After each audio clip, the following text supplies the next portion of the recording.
Alderman Kennedy. Here. Alderman Moore.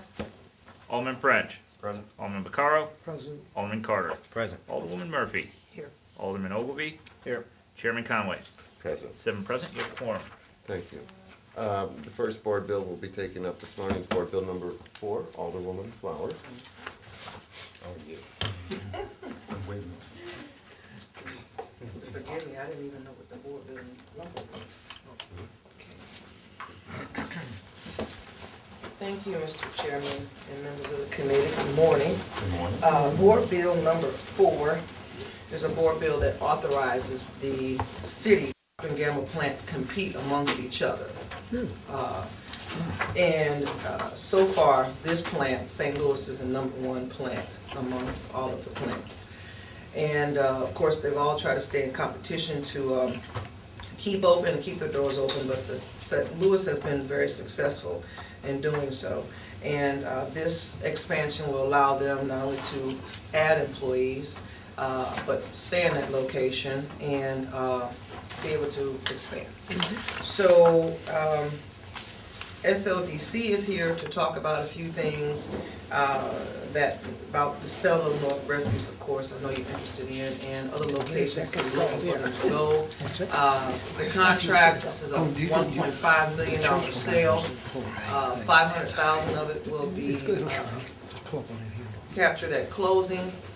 Another 500,000 before July 31st of this year, and then the remaining 500,000 at the actual contract end, which for 1 year, North Refuse will be able to operate this location at no cost. It also has a provision to extend it for another year to December 31st, 2016, if need be. In the meantime, like I said, this has been going on for about 10 years, this discussion, and it's finally come to be. And SLDC will give you some proposed sites of now I understand that it may be some sites in your ward and you haven't been spoken to, but if this doesn't happen, then those conversations won't begin. So I'll go ahead and turn it over to Otis at this time, and he can fill you in with the rest. Okay, great. Thank you, Alderwoman, and thank you, members of the committee, and to Chairman Conway. As the Alderwoman indicated, Pat Bannister, along with Jim Garavaglia, who's here as well, actually started this conversation about 10 years ago and had been in conversation with the P&G brass, and we've continued that conversation since Pat's passing to try and maintain this Fortune 500 company here in St. Louis and help them to expand. So as actually the employment fell to about 200 back in about 2002. And since that time, St. Louis has become one of P&G's most productive plants. And so in 2002, they were not very competitive within the P&G hierarchy. And so working together with us and with the city, they managed to use, through bonding authority, basically able to compete. And so P&G is divesting themselves of 100 brands, and it will close or sell some of its U.S. plants, and that's what they're intending to do. The St. Louis plant could benefit from being in the central U.S. location and being able to distribute to a lot of locations. And it has a very productive workforce. P&G has invested over $200 million in its plant since 2008 here in St. Louis. And if this transaction happens, P&G will expand its footprint in St. Louis by about 31%. That's what they're projecting. We estimate that as many as 200 new jobs could be created and added to the current 700 jobs that are working near that site. P&G currently pays about $1.2 million annually in property taxes and over $450,000 in earnings tax. P&G will pay $1.5 million for half of the property that is in question, and the appraised value is actually $600,000. P&G will pay over $1.3 million for environmental remediation and demolition for the site, which otherwise would be a cost that would be borne by the city. They're good corporate citizens, they've worked with us in the past, and so we're looking for your approval of this board bill. And I do have, I'll pass out some documents here that will help you with, it basically provides some of the facts that I've just spoken to you about, but it also shows where the other P&G sites, if you go to page 3, it points to where all of the P&G factories are located in the U.S. And so we've been negotiating at the corporate level, and so the person that is in charge of corporate real estate, Eureka Anschutz, basically her quote is the one that you see at the bottom of page 3, which is that if they can't expand here in St. Louis, then the operations eventually will be folded, and so this is sort of critical for the plant to continue to be in place. And so if you look on the back page, the Alderman referred to the idea that we were looking at potential relocation sites. And so these are places where we found land sufficient to be able to start a conversation. And so if this is approved, then we will start some of those conversations about location.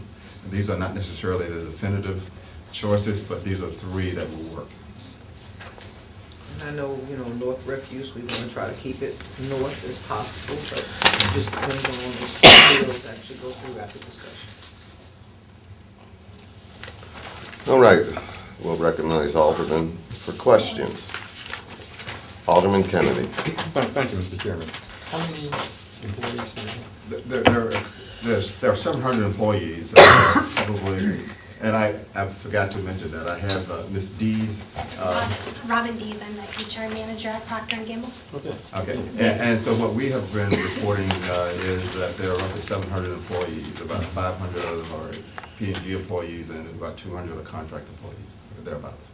And this will result in additional jobs? And a potential additional 200. 200. So according to this, it's 410 direct employees.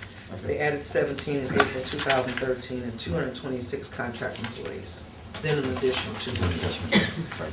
Okay, that's all, thank you. Alderman Moore. What proximity is this to the existing plant? I see you got 3 locations. Okay, so the existing plant, the location that we are trying to sell is directly south of it, and to the east, along the river, where the incinerator is located there, right next to MSD. Yeah, where MSD is at Grand and Hall, that little corner, it's actually cat corner of the existing plant. North Refuse is directly across the street from Procter & Gamble, which is about a block or so from Broadway. Okay, so we're gonna tear down the whole place? That's what they would need to do to expand, yes. Okay. And jobs, I need about 500 of them. Well, I have divvied up those jobs among committee members, so we can definitely. Get my bid in. Alderman Vaccaro. That sounds good, I have no questions. Alderman Carter. I think French is before me. I'm sorry, I jumped there. Alderman French. Oh, he said before me, actually. Your name, So please. so there's no kind of tax abatement or anything with this? That's it. Alderman Carter. So we are selling this for 1.5 million, correct? Correct. And so how much is it gonna cost us to purchase one of these sites right here? Well, we are just getting started, so there's a whole range, and I've got my team of folk here, so Jim, Rob, Todd, we're all having those discussions about finding the solution, but I think we can do this depending on how we want this site to look for the money that we're using. It's gonna be close to equal or a little bit more? It'll be a little more, but just so you know, the proceeds, the sale of this property will be kept in a special account in the comptroller's office to the dedication of the purchase of the relocation. So it will probably cost more than 1.5 million, depending on, the locations, but. Right, but with them paying for the cleanup, it'll probably equal out. Right. And if they don't find a location by July of 16, then it's only gonna cost us $1, I believe, to stay there for another 6 Oh. months. So they are really Can't beat it out. working with us. Thanks, no questions. Alderman Ogley. Yeah, similar question. I'm a little bit just concerned about the timeline of relocating North Refuse and having a facility operational. In July of 2016 is only 13 months away. And Plus I- another 6 months if necessary. Sure, but even, I mean, that, you know, sometimes the pace of things is slow, so, and we don't have another site under contract, so, you know, hopefully we can acquire one of these other sites, and I'm just concerned about, Actually, one of these sites actually belongs to the city, and so, I mean, okay, I mean, I would hate to see, you know, a interruption in service quality or, you know, costs going through the roof with refuse because we don't have the facility we need to provide this sort of standard service we provide. So, I mean, this question's a little bit for Todd Welterman as well. I mean, just walk us through how we envision the timeline for having another, you know, refuse site up and running. So I think the reason we don't have one lined up yet is it's about optimization. You know, I'm the old operation guy, and it's not just about relocating this site. It's about what else is the city doing? What other operations do we have that we can combine to make things more efficient down the road? You know, I can get into us, you know, the fire equipment's being maintained over to Metro Garage. And so we're looking at combining one facility where we can do this all in-house. So it's more like an overall cost savings thing. It's more important than anything. We gotta quit making silly moves that we don't look 10 years down the road that we're operating more efficiently. So I'm very confident we can do that. We've been having a lot of talks and we're, you know, once we secure the land, we're about 3 months and turn around and moving somebody into most of these buildings. That's how quick it is. It's not like we're building a church or a museum. It's pretty simple. It's a, you know, a simple structure to put some parts on trucks. It's nothing elaborate.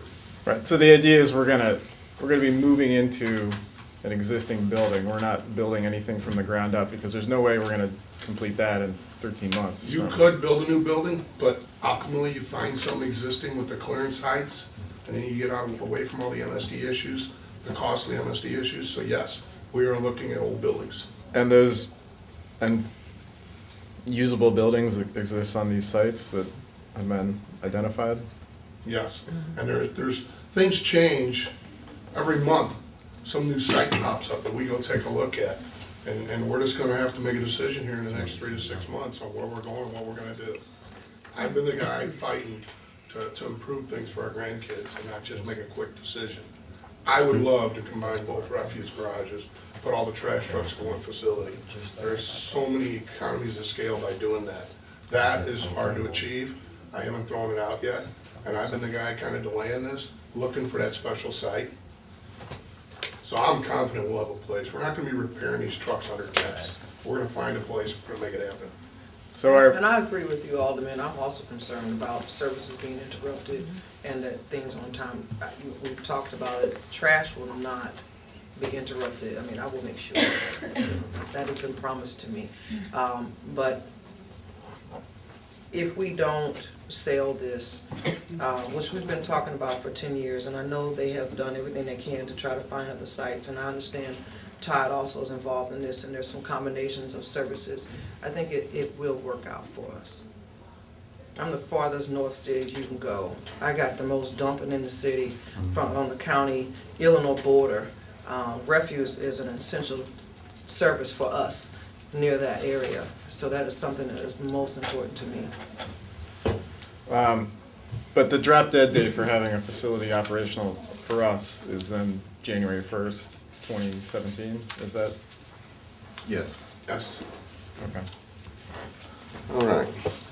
Which, Okay, hold on. oh, I'm sorry. You have to be recognized. Alderman Carter. Which property is owned by the city? Those are small pictures. Yeah, man. Ant-Man. Is the bottom on the left and the bottom on the right the same? Unfortunately, there is, I'm sorry, the bottom on, the two on the bottom are the same. But there's a third, the one at Goodfellow and Natural Bridge, and it's not shown here, I'm sorry. I was gonna say, these two are the same. Goodfellow, behind Goody, there's Oh, yeah, it's like a big, about 9 acres there. yeah. The city, hold on. Are you done, Alderman Carn? I'm done, thank you, Mr. Alderman Chairman. French. So in the two photos at the bottom, which are the same, I think the city owns part of that there, that LRA is part of that, Right, correct. and then the other is private owned. It is privately. All right. I would entertain a motion on Board Bill number 4. Second.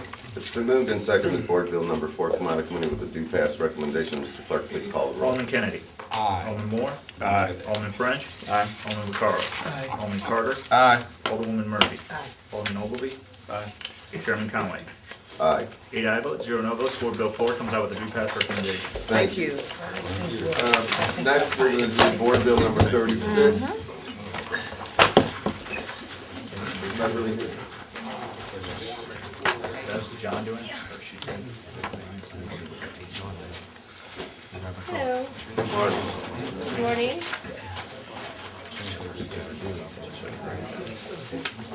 I am Megan Moffey. I work the Comptroller's Financial Reporting section. Okay, he's gotta get that down. How do you spell your last name, Megan? MOCABY. And your job title there. I am the county coordinator. Hold on for one, we can't hear you. Comptroller's office. Just Comptroller's office. Okay. Okay, Board Bill number 36. Okay. Board Bill 36, it authorizes the borrowing of the short-term notes that we do issue every year. We've been doing it for 31 years. We're 32nd year doing it. We do this for our cash flow issues that we have. We borrow the money so we can pay our vendors in a timely manner. There's a cap of $75 million, but we don't anticipate borrowing that much. We are anticipating approximately $60 million this year. Last year we borrowed 65. And looking at cash flow projections, we show a deficit in general fund in the month of October, and it's around $58 million. So at this time, any questions? All right. Are there any questions? All right. I would move that we pass Board Bill number 36 out of committee with a due pass recommendation. Second. It's been moved and seconded that Board Bill number 36 comes out of committee with a due pass recommendation. Pretty standard. Do Do what? This is the standard one, we do this. Yes, I know. No That's what I was glad. objection. Board Bill number 36. Thank you.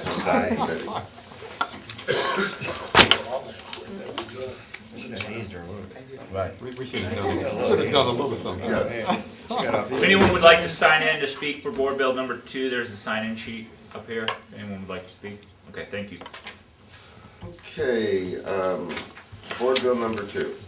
Dun, dun, dun, dun. Is anybody from,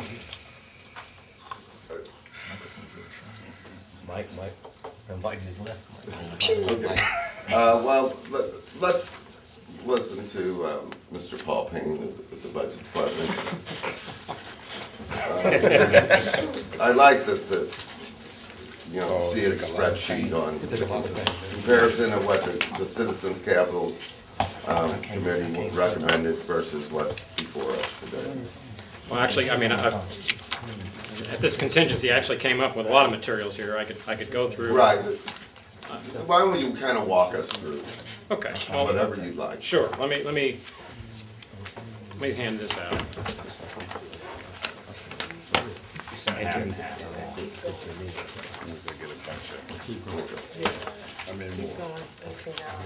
Now we can stop. There's no- Now you can Send them all. or go that way. I want to make sure I got one for myself. Send them all?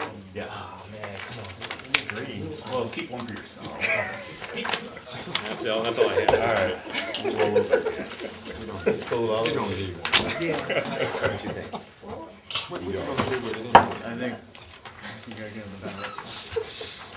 Copies. This is a, Go ahead. sure, and this is actually a similar presentation of this I made to the Citizens Advisory Committee last year when we were talking about the bond issue. Obviously, both the city's capital committee, there's been public groups going over this. We had a Citizens Advisory Committee last summer talking about all our backed up capital needs for the city. As you know, we've been struggling with the budget in recent years, and oftentimes when that happens, a lot of capital gets deferred, and that's beginning to show up. Once we start getting into the budget, you're gonna see where areas that start popping up for needs. So what I want to do is go through this presentation and just sort of give you some background under that, and then go into some more specific details. On page 2, it just sort of gives you an idea of where our current capital revenues are today. We have a half-cent sales tax that was approved in August 1993. We also have several parks and recreation improvement sales taxes. The Metro Parks approved in November of 2000. We had a Metro Parks District in 2013, and a local parks and recreation approved in 2006. So we've actually addressed a lot of the parks needs with sales taxes increases in recent years. Other funds available for capital improvements, typically, one half of any operating surplus. Unfortunately, that does not happen that often, but it does. I mean, in the last couple of years, we've had a couple, but it doesn't happen as often as we'd like. Sales of city assets, in most cases, also go to the capital fund. We've also allocated a portion of gaming revenues to capital revenues. And a portion of the utility tax, as a separate appropriation, as you know, you do St. Louis Works, which is a utility tax, and you appropriate that. So those are our sources that we have on an annual basis for capital revenues. Moving to page 3, this is our proposed capital budget this year. It shows you where all the allocated funds go. And the problem we're having is more and more of our capital budget, which is currently $43.8 million, is allocated towards existing debt. If you look at that citywide capital, $19.8 million, the reason why we don't have any money for, let's say, arterial street paving or something is because we've already sort of used that for debt service. And so it's crowding out everything else. Now, you do have your ward accounts, which are going up this year, and you do have other sources, smaller sources. But big ticket items such as refuse trucks and particularly the fire equipment, these are kind of things that we can't fund with these amount of funds. So the idea was to go through and identify what are our pending needs on the capital for capital improvements. And so there's a growing backlog of these improvements. And what the capital committee did, and this started like 2 years ago, was to identify whatever was out there. And we identified over $320 million worth of projects, and we tried to ascertain what level, critical, whether they were critical or necessary or just desirable, and sort of prioritize them in that way. And these needs encompassed both fire and police departments, streets and bridges, derelict building demolition, court corrections, other municipal buildings, including City Hall, and such as that. We did not talk about parks simply because we've already recently addressed parks with some bond issues there. And so, as I mentioned, these were assigned priorities and sort of given a priority level.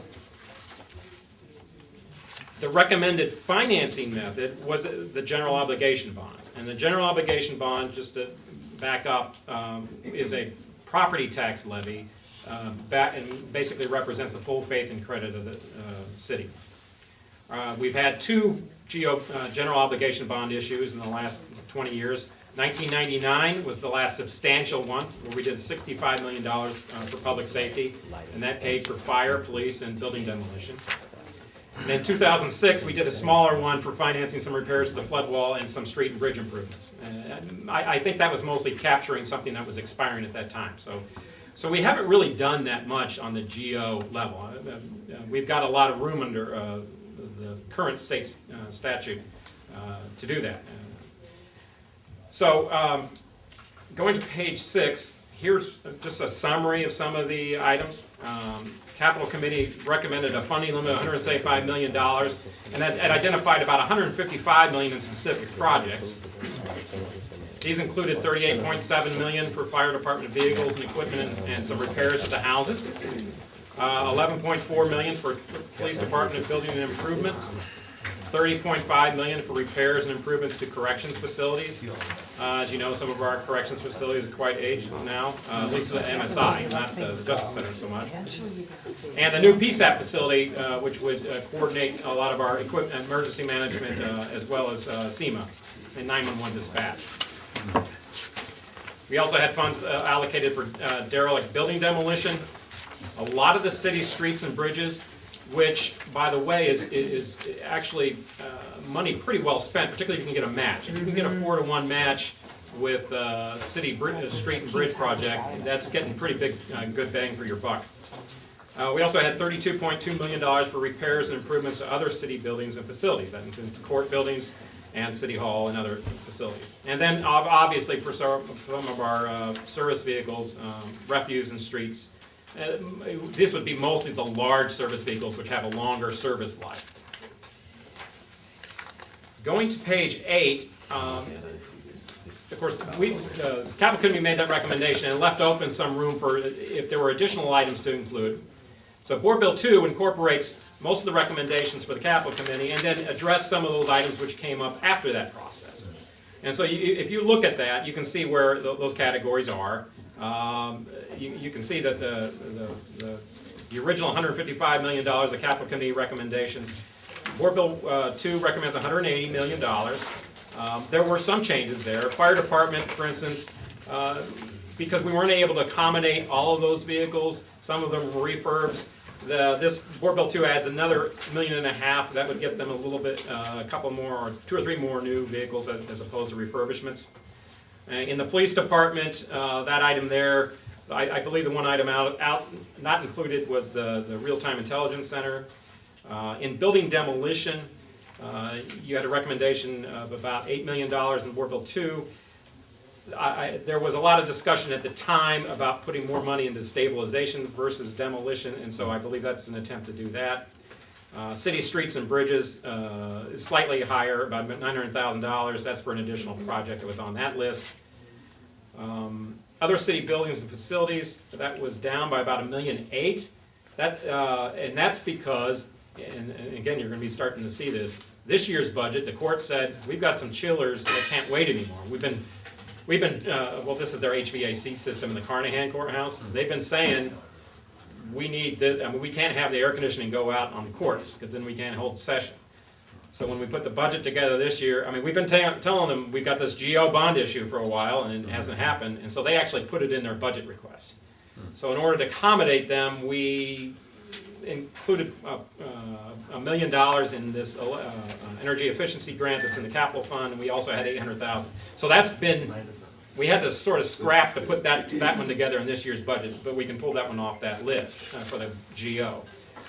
And then, in addition to that, were these other items for building stabilization and preservation that I mentioned before, this city-administered home repair program, the economic development land acquisition program, the recreation center improvements, and ward capital improvements. Now, those items were added after the capital committee, so I might not be the best one to speak to that, but so those are basically the difference between what was actually started at a capital committee and then what ended up in Board Bill 2.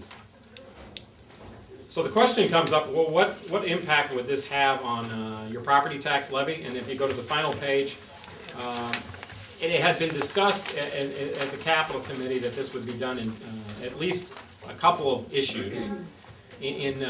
First of all, you could issue based on your existing tax, debt. You will have a rollback in 2015. So if you capture that rollback, in other words, some debt is currently being paid off. If you issue new debt to prevent that from happening, so you effectively avoid the rollback but have no tax increase, you can issue $50 million. So if you do that this year, you could issue $50 million without seeing your levy go up. You would otherwise have a rollback. So if you just capture that rollback, it's $50 million. So you do that. Then, in addition to that, in 2017, you issue the balance of $130 million in that instance. Now, the illustrations there show you various valuations. You've got 3 homeowners with cars and all that. In that instance, a homeowner, if you got a $75,000 home and $5,000 car, that would be about $28 a year. And this is based on 2014 tax rates. Homeowner 2 would be a $125,000 home with $15,000 in car value, that'd be about $50 a year. And a homeowner 3, a $250,000 home, $25,000 in appraised value would be about $97, or just under $100 a year. And you can see below, I sort of, if you're going up or down, what the variations would be, at least impact-wise from a tax levy, because there would be an eventual increase related to this, and you can judge for yourself in terms of what level there would be. So that's a lot of the background in terms of where this has come. I think there's a lot that we need to address on the capital fund. And again, I can't tell you enough how much the operating budget is now beginning to see signs of our capital fund deferral is popping up in our operating budget, both in requests for building repairs, both for equipment and such as that. And so that's basically all I had. And if you have questions, be willing to address them. We're gonna, President Reed is here now. So we're gonna have President Reed talk. I don't think there's much else to be said. I know Paul did a really good job of covering it. Tom has some things he wants to add. So do we want to talk about some of those things now? Mr. Chairman? Sure. Good morning, members of the committee. So just, I don't know if Paul mentioned it before we walked in, but just a little more backdrop to this. Last year we did pass a board bill, it's an ordinance now that sets up a bond oversight committee. So for the first time in the city's history, when we issue these bonds and we expend the funds, there's a public committee made up of 9 citizens of the public that will get to review the expenditures and be able to report to the public and to the Ways and Means Committee how the money is being spent. Some of the concerns we heard from aldermen and people from the public was that in previous bond issues, you know, they didn't know exactly where the money got spent and what it got spent on. But with this bond oversight commission, there'll be a report made to the Ways and Means Committee and available to the public on exactly what that the money was spent on. Also, we did hold numerous public input sessions to gain input on some of these, you know, what ended up being the additional items and other than what came out of the Capital Committee. We also, I guess, I don't want to say, there's a Citizens Advisory Committee, I think is the official name of it, that hadn't met in a while. We got that committee going again. Some members of the public, they came and the budget director talked to them about the bond issue and got feedback from them on what they would like to see in ballot language and what was proposed in the bond. There were, you know, there's been further concerns with some of the items in the board bill. And I have an amendment here that is, you know, that adds language to address, I think, one of those concerns, and it relates to the economic development and job creation language in the ballot language, and item P on the exhibit, exhibit item P. There were, you know, concerns of, you know, related to, you know, this infrastructure money and you know, if it would be used, at what point it would be used. You know, people had concerns that we would put money into infrastructure and then not get any kind of immediate economic benefit from it. So this amendment is an attempt to address that concern. Okay, let me, while you're doing that, let's go over a couple of things here.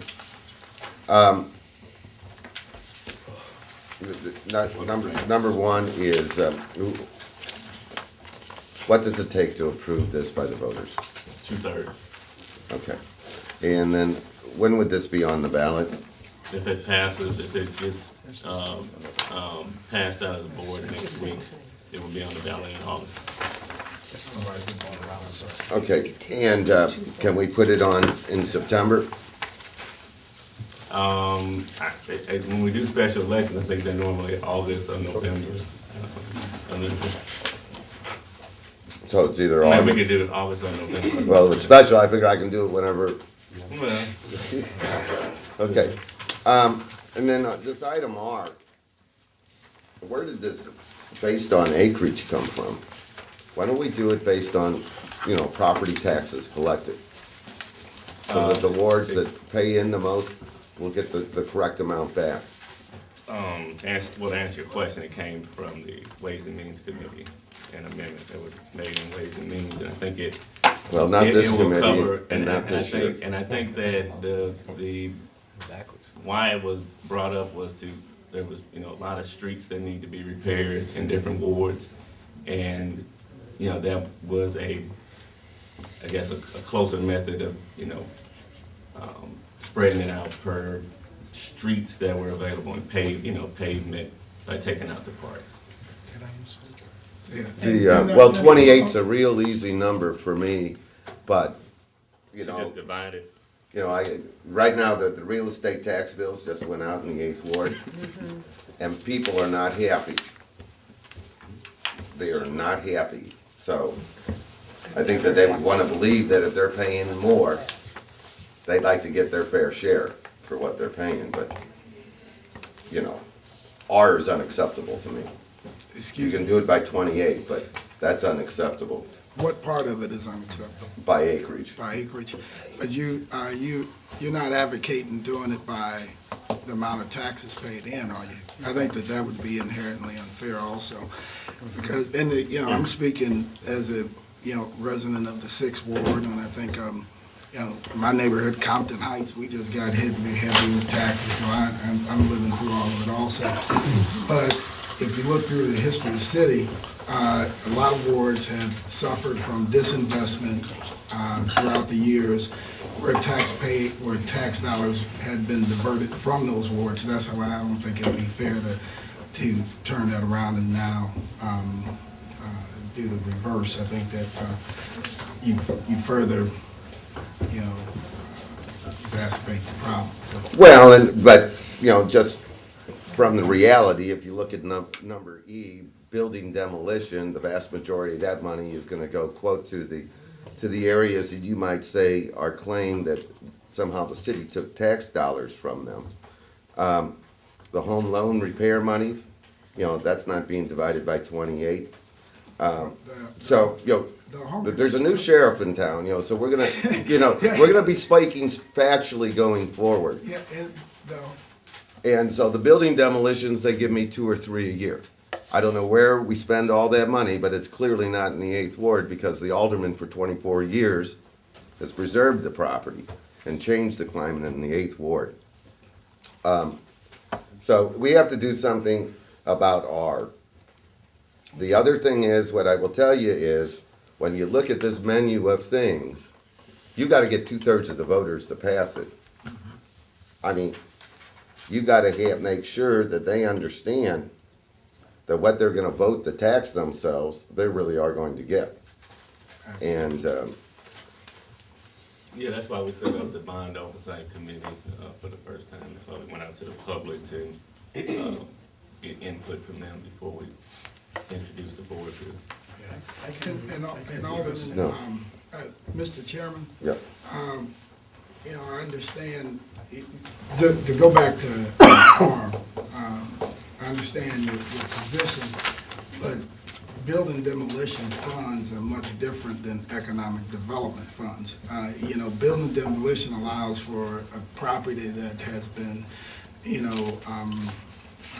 left uncared for through disinvestment to be removed. It does not create additional jobs. It does not create long-term sustainable communities just to take those buildings down. But if you have economic development funds put into play, you have an opportunity to create business districts and some of those things. So I think you need to make sure that, both those funds are in place. I think they help. If we're looking to break it down by something other than acreage, I'm open to that. But I still would not be in support of moving the funds where wards without the same tax base would somehow receive less money. Mr. Chairman, if I can. Alderman French? Yeah, so if I recall, I actually proposed that language about based on acreage. And I'll tell you why, is that when you talk about capital improvement funds, street repair, things that those funds go towards, I think it's been a problem and inherently unfair when you have a ward like, say for instance, the second ward, which is geographically the largest ward in the city, has the most streets of the city. And they get the same exact money as a ward, say like the 28th ward, which is mostly, geographically, mostly Forest Park. They actually have less streets. And so what we wind up doing as we do that over years and years is we really put an unfair burden on those wards that have a larger number of streets and more area to keep in good shape. And so I think that's a fairer way. And I will also point out that folks didn't have a problem with that language when it came down to park money because it meant that parks such as Tower Grove Park, which often operates as a private organization and gets its own separate pot of money, also then got the same amount of money per acreage as other city parks. So I think if that language was fine for park money and how park money is distributed, it should be fine for this money too. Well, that's your opinion. You're entitled to that opinion. It disproportionately benefits your ward in the second ward. Disproportionately disadvantages I just think that's the. the wrong Alderman, way I'm to- speaking. I think Okay, that's the wrong I way to didn't look at it. interrupt you when you were speaking. Well, I Okay? thought we were having a conversation. That we don't have conversations. You're recognized to speak. Well, that's unfortunate. We should have more conversation. So anyway, it disproportionately impacts the 8th ward where we preserve the property over the time. We have the same number of people and the same needs, the same wear and tear.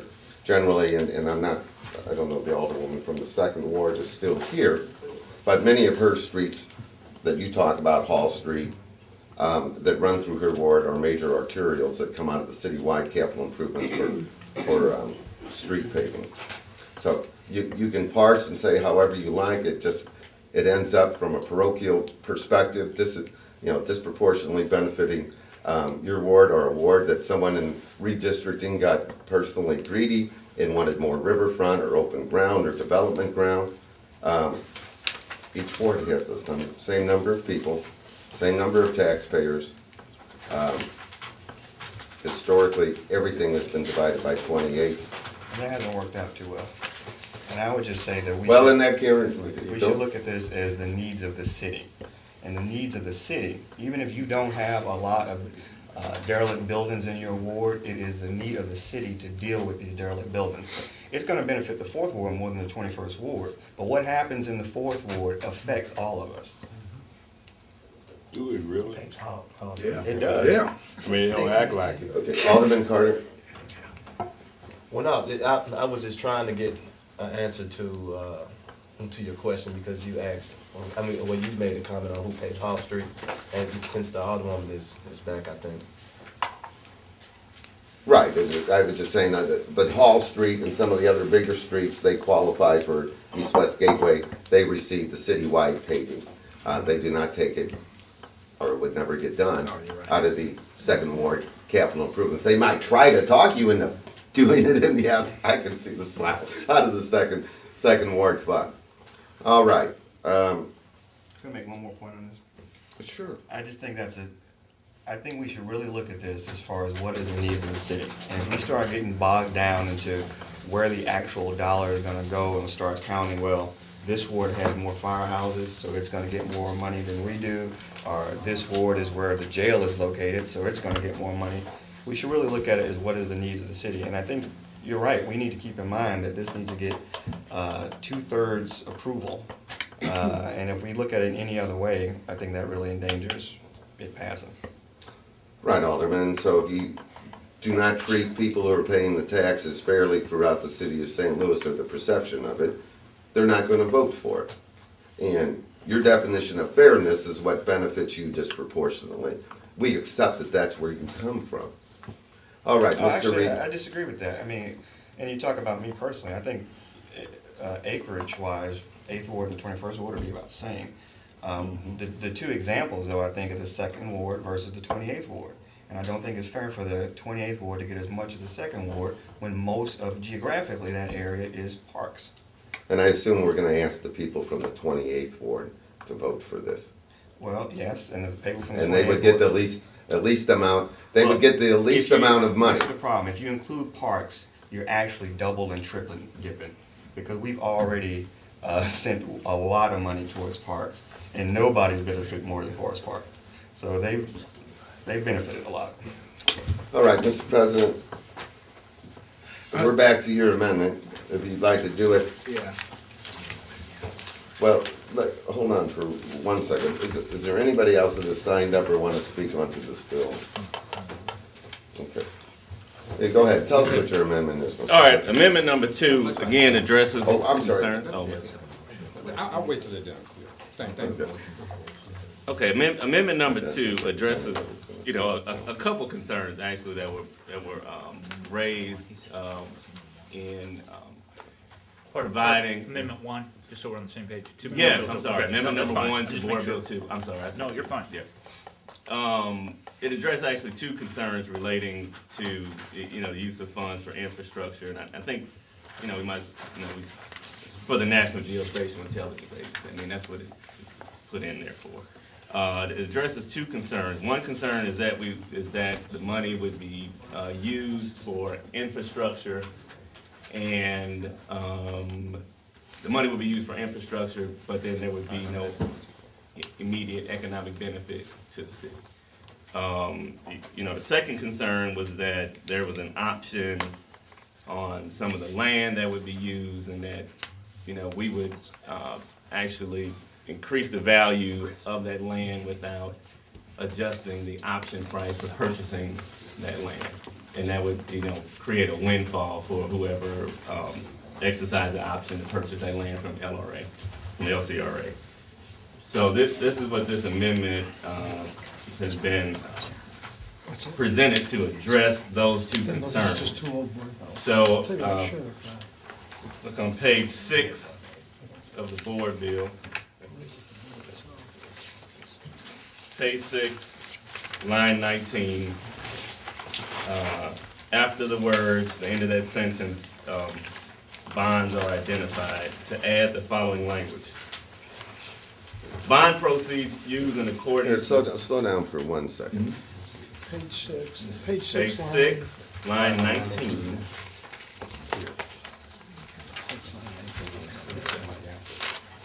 Okay.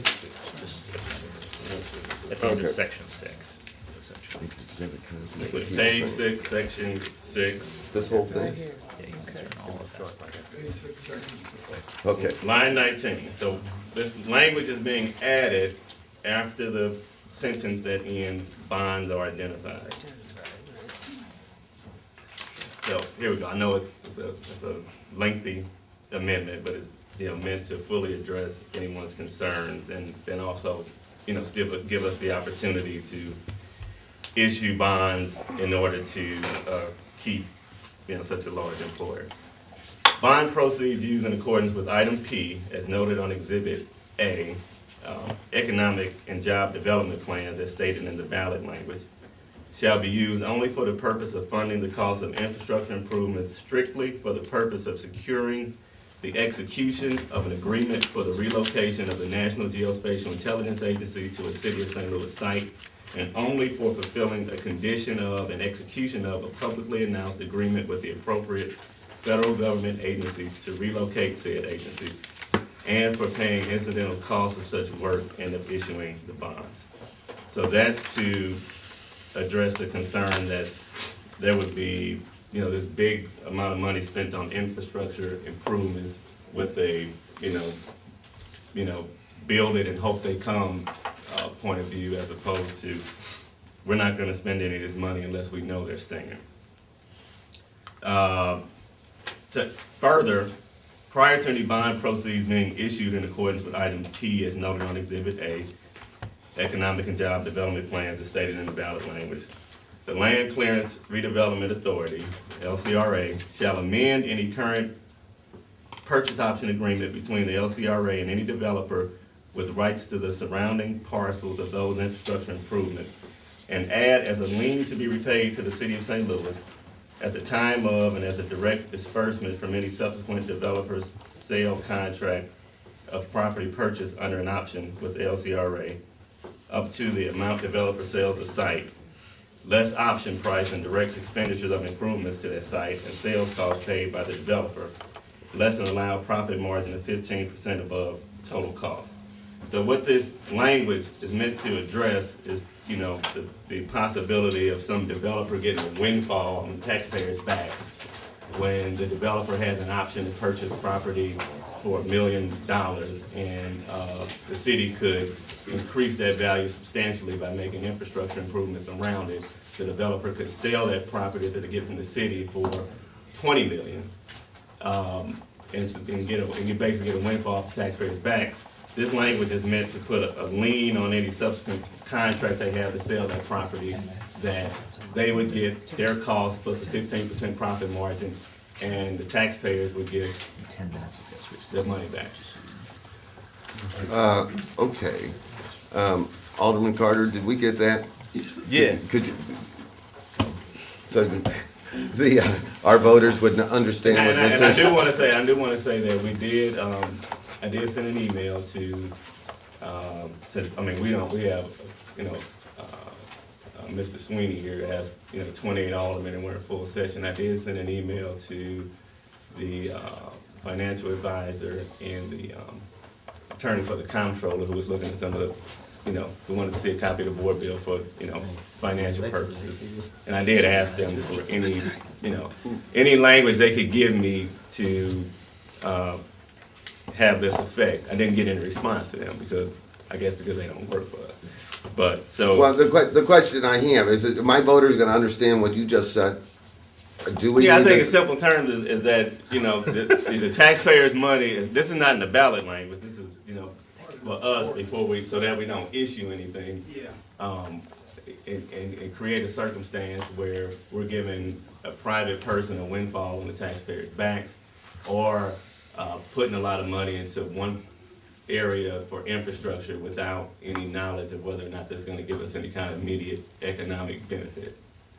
All right, so to be clear, this is for the, potentially for the relocation of the geospatial thing. Yeah, I mean, we might as well just put it like that. Well, That's I what it mean, is. you know what, I mean, That's what it is. we're here, so just Right. tell me so I don't have to, Yeah. connect dots, and I don't know if everybody else. Yeah, so in this the room- money, the point of this amendment is that this money will only be used if the geospatial center is gonna relocate to a site in the city of St. Louis.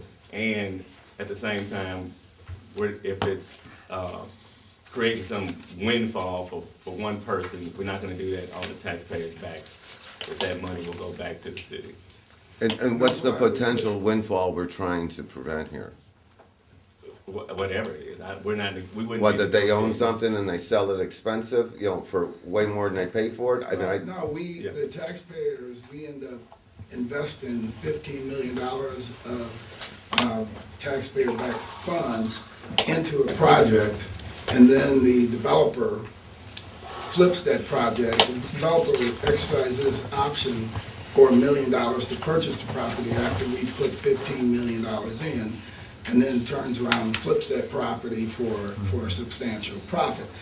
I think we need to make sure that taxpayer funds are protected. But in line, in line 4 of the amendment, we call out directly, this is for the execution of an agreement for the relocation of the National Geospatial Intelligence Agency. Okay, and so, and maybe, we're just not all that on top of this, so But I The don't think he- geospatial thing, do we expect it to be done by a private developer? Yeah, but hold on, I don't think he actually finished the rest of the amendment. Did you, did you? No, I didn't finish the rest of it. You want me to finish the rest of it first and then I'll answer that question? Okay. Terms of release of said lien shall be included in the amendment, in the amended purchase option and must have approval from the HUD Committee of the Board of Aldermen prior to the amended purchase option being agreed upon by the Land Clearance Redevelopment Authority. Funds repaid to the city via the lien will be used for citywide infrastructure and street improvements to be divided equally among 28 wards of the city of St. Louis. So if those funds, if geospatial does not come, and we never get any indication that they're gonna come, this 15 million will be put back in to be divided amongst the wards, if indeed they're issued. Okay, so, For infrastructure. So here's what was reported. I mean, we're here at the Board of Aldermen, we get, as much information as we get, I guess. And, one of the things we were tasked with doing. Mushroom life? And, we know that there's the Geospatial Intelligence Agency has plans on relocating. What was, reported was that there's a developer who was actually doing the negotiating with the federal government on the relocation of the site. In order to make that happen, the city, through this bond, would put $15 million into infrastructure around the site to make it happen. And from what was reported, we wouldn't be negotiating the terms with that federal agency. Now, if that's changed, I don't know. Our office has never been contacted, never had an opportunity. We've requested to sit down with anybody from the National Geospatial Agency or the Department of Defense. So I don't know. But in case that is the fact that there's an opportunity for a windfall from a private developer, let's just prevent it now. no, and And then, if not, then. that's fine, we just like to know what we're doing. And so you envision that this geospatial will be some developer will develop it and then rent it to the feds or sell it to the feds?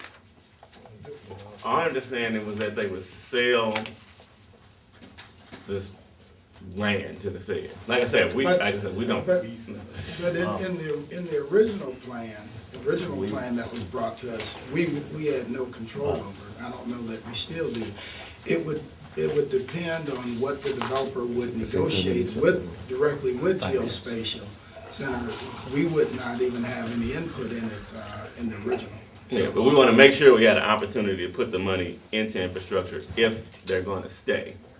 But we don't want to just put the money in infrastructure and nothing happen positive for the city. And we also don't want to create a windfall from any private person on the taxpayer's back.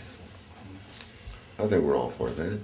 Okay, Alderman Carter, something? So I thought that LCRA was the developer and they would sell.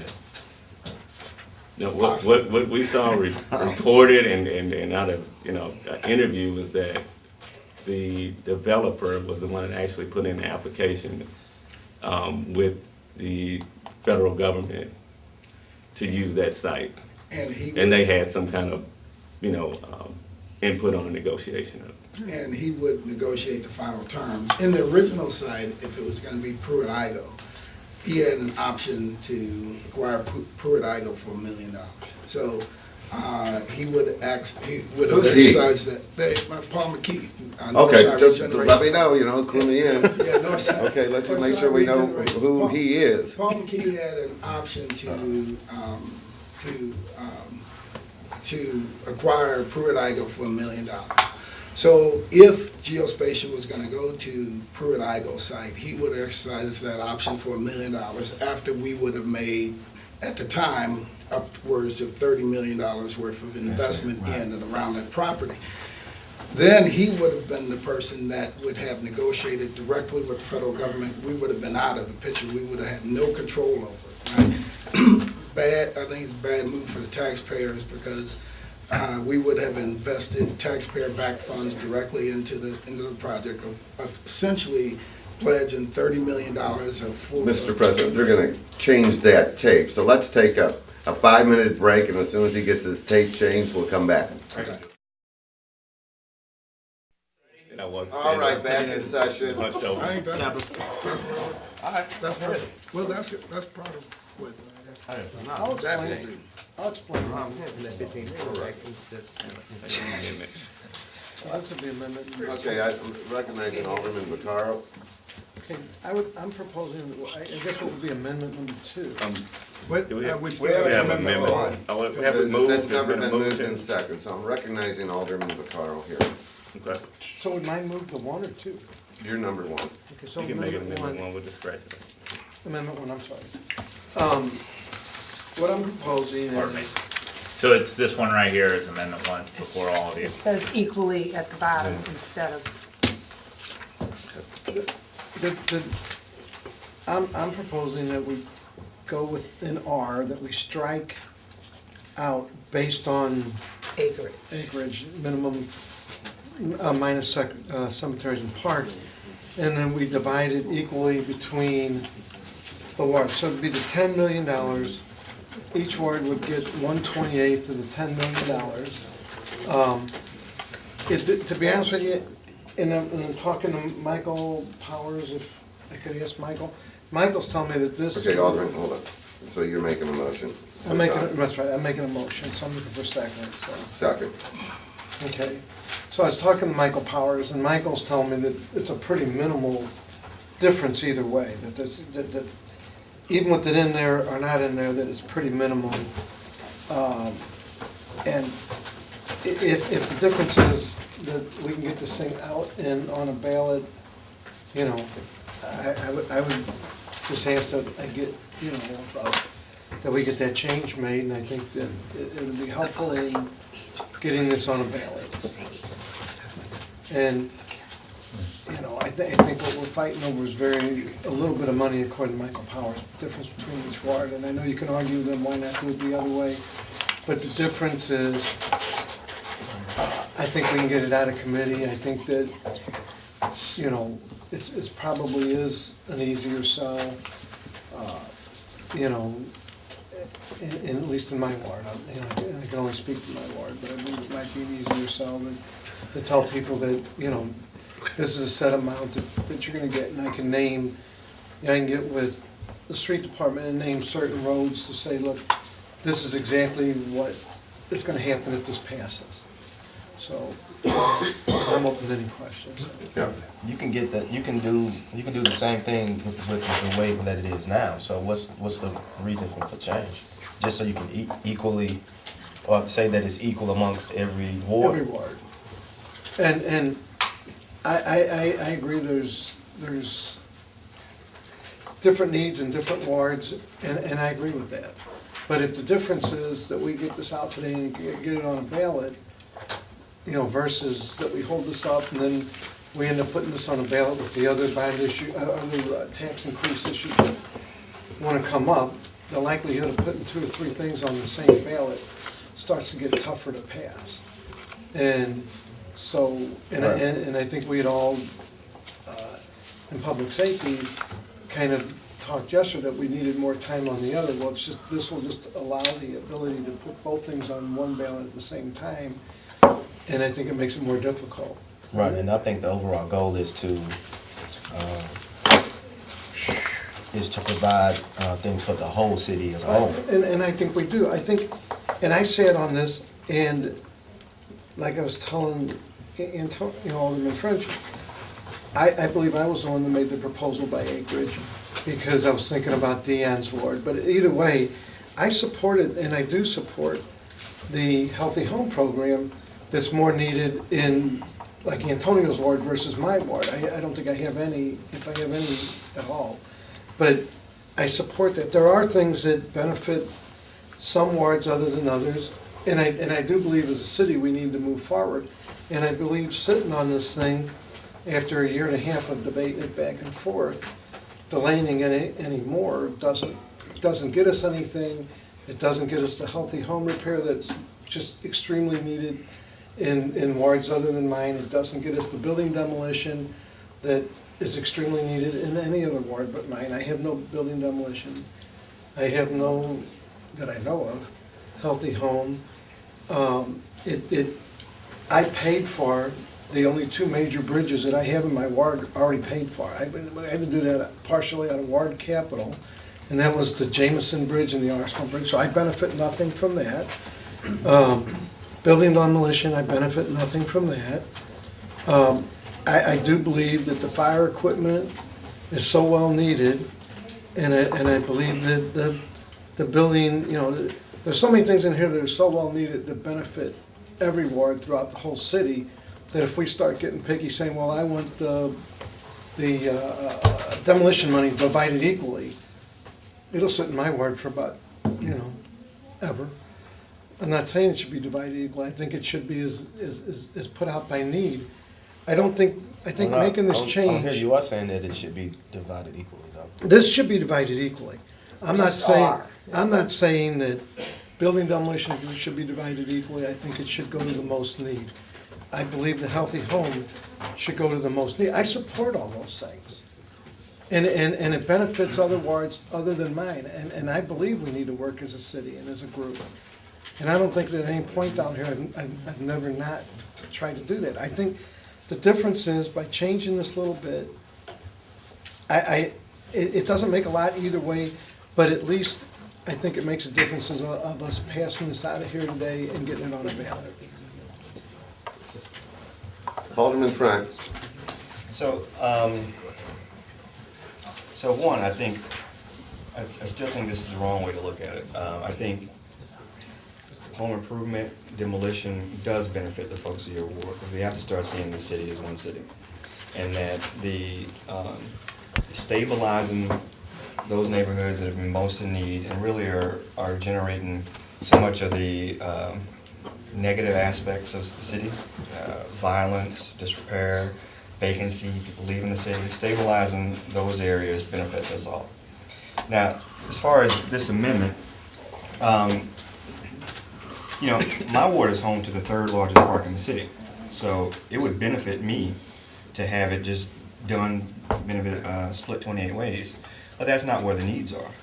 And I think having it based on acreage minus cemeteries and parks is more fair, especially considering parks, you basically would be benefiting twice from having parks. We've already done bond issues for parks. We've already done some sales tax increases for parks. So I think it should just be based on where the actual need is for capital improvements. And the fairest way to do that is by basically the amount of area you have to take care of with that amount of money. But almost everything we do isn't fair. I mean, I voted, I was the one that, I voted, well, but I voted, It hasn't worked out well for but I us. voted, Okay, hold on I for one voted second. last year to put a permanent park ranger into your park. It doesn't benefit my ward, but I do see that there was a need there, so I went with that. Even though I can't get a park ranger to save my life, and I'm having issues in both my parks. I'm having graffiti, I had one of the rocker animals tore out. Have you had any children shot? We've had shots. Okay, She's had first shots. of all, In Collin Park. we're gonna get off on the right foot. Okay, one person is recognized to speak at a time. If we can't follow that rule, then we can go to the Public Safety Committee or somewhere else. But Put on timeout? there's a 10 o'clock Public Safety Committee meeting. I know. The key thing is, that's the process. We get things done if we recognize one person at a time. I'll go to Alderwoman Murphy now. I just wonder, what is the difference, the monetary difference? Everybody says it's small, you know, if we do it this way as versus equally. What kind of dollars are we talking about? We can try to get it before, but we don't. We don't know, okay, but it's. No, we haven't calculated. It's, okay, I just wondered what, you know, because I do believe we are, we need to work together Yeah. If it as was a split by city. ward, it would be $357 per ward, but I don't know what the difference would be. Roll call. Because even wards like the 28th ward, they have a big part, they also have a lot of commercial Right. areas, so even though their population is the same, so they may have, you know, even if you take out parks, they still can have, you know, a decent amount of acreage. So, but we haven't done that calculation. It's not that big of a deal. Like the 17th is BJC. I think Alderman Vaquero's point is, it'll be harder to sell down in our neck of the woods.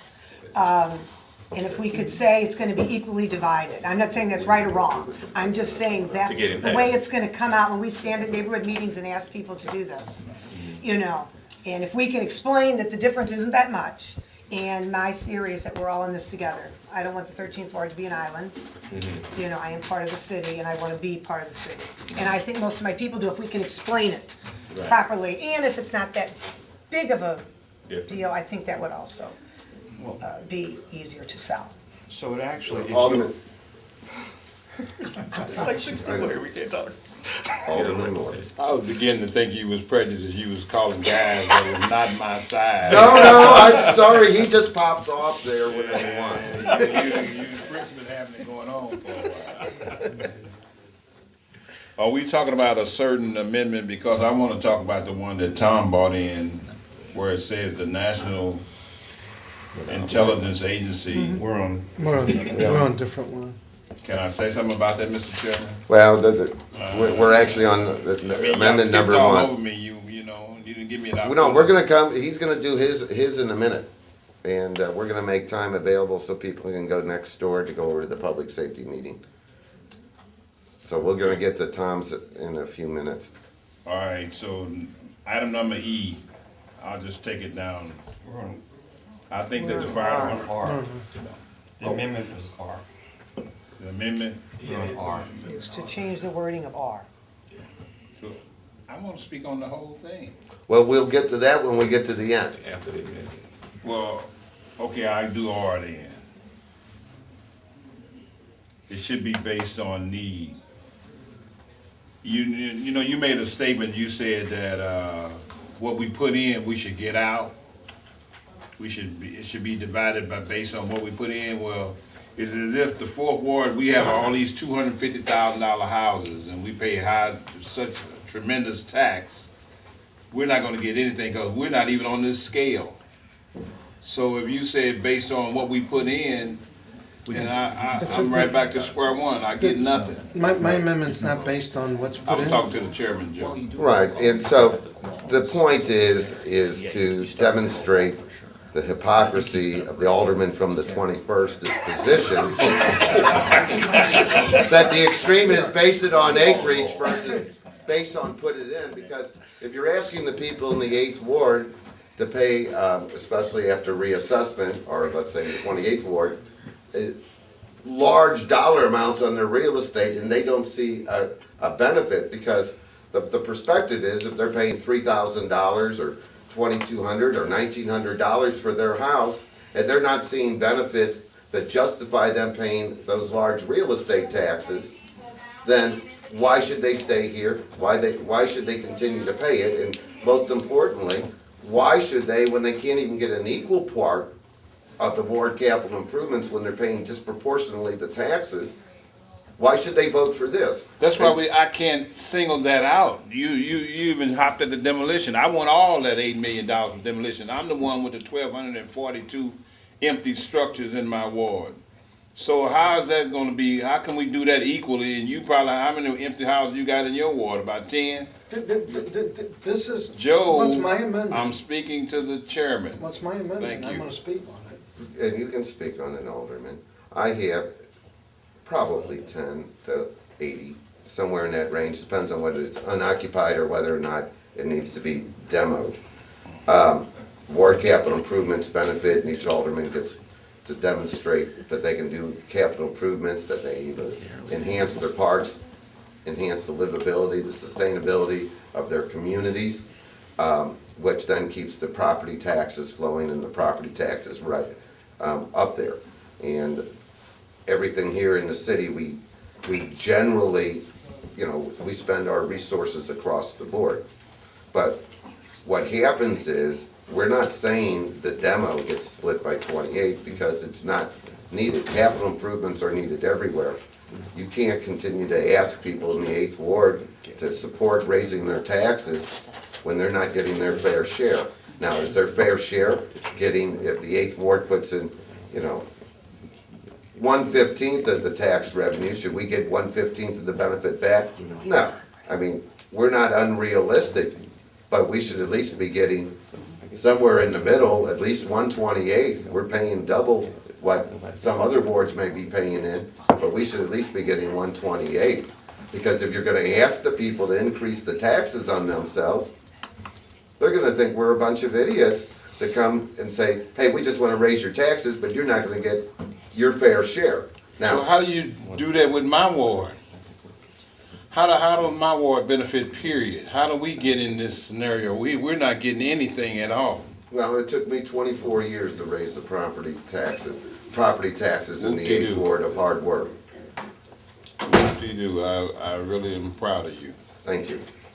All right, Alderman French. All right, so first, to your point, how it would affect, and I think Michael Powers is working on a spreadsheet. But mathematically, how it would affect you is that if you don't have a large park, if you do it by acreage, you actually get more money. So the wards that this would potentially in any way negatively affect are those wards with larger parks. So the 28th ward would get less money because it actually is made up mostly of a big park. The chairman is upset because Tower Grove Park is a big part of that area, so his ward would get less. And the 21st ward, which is made up a large part of O'Fallon Park, would get less. So with Joe's amendment to include the parkland, then the 28th, the 8th, and the 21st would actually get more money, and you would get a little less than this. To the chairman, who's now twice made a statement to the effect that because his citizens or his constituents pay more taxes, they deserve more services somehow. No, Alderman, I take I thought I'm exception to talking- that. so I you take can interrupt me, but I exception can't to interrupt that. you? Is that how it works? I didn't say that. I said we just want equal. So that if you're gonna categorize, or if we wanna do a playback, if you wanna categorize, if you get your facts straight, play it back, I said equal. Now, I didn't say disproportionate. I just demonstrated that as the extreme because you're hanging out in the extreme. So how are we dividing services in the city then? Should we divide them by you being a citizen equal to another citizen or the amount of taxes you pay? So are you saying that because your folks pay higher property taxes, that they deserve more services or more payback somehow than folks in, say, the 4th ward or the 2nd ward or the 3rd ward who have lower property values?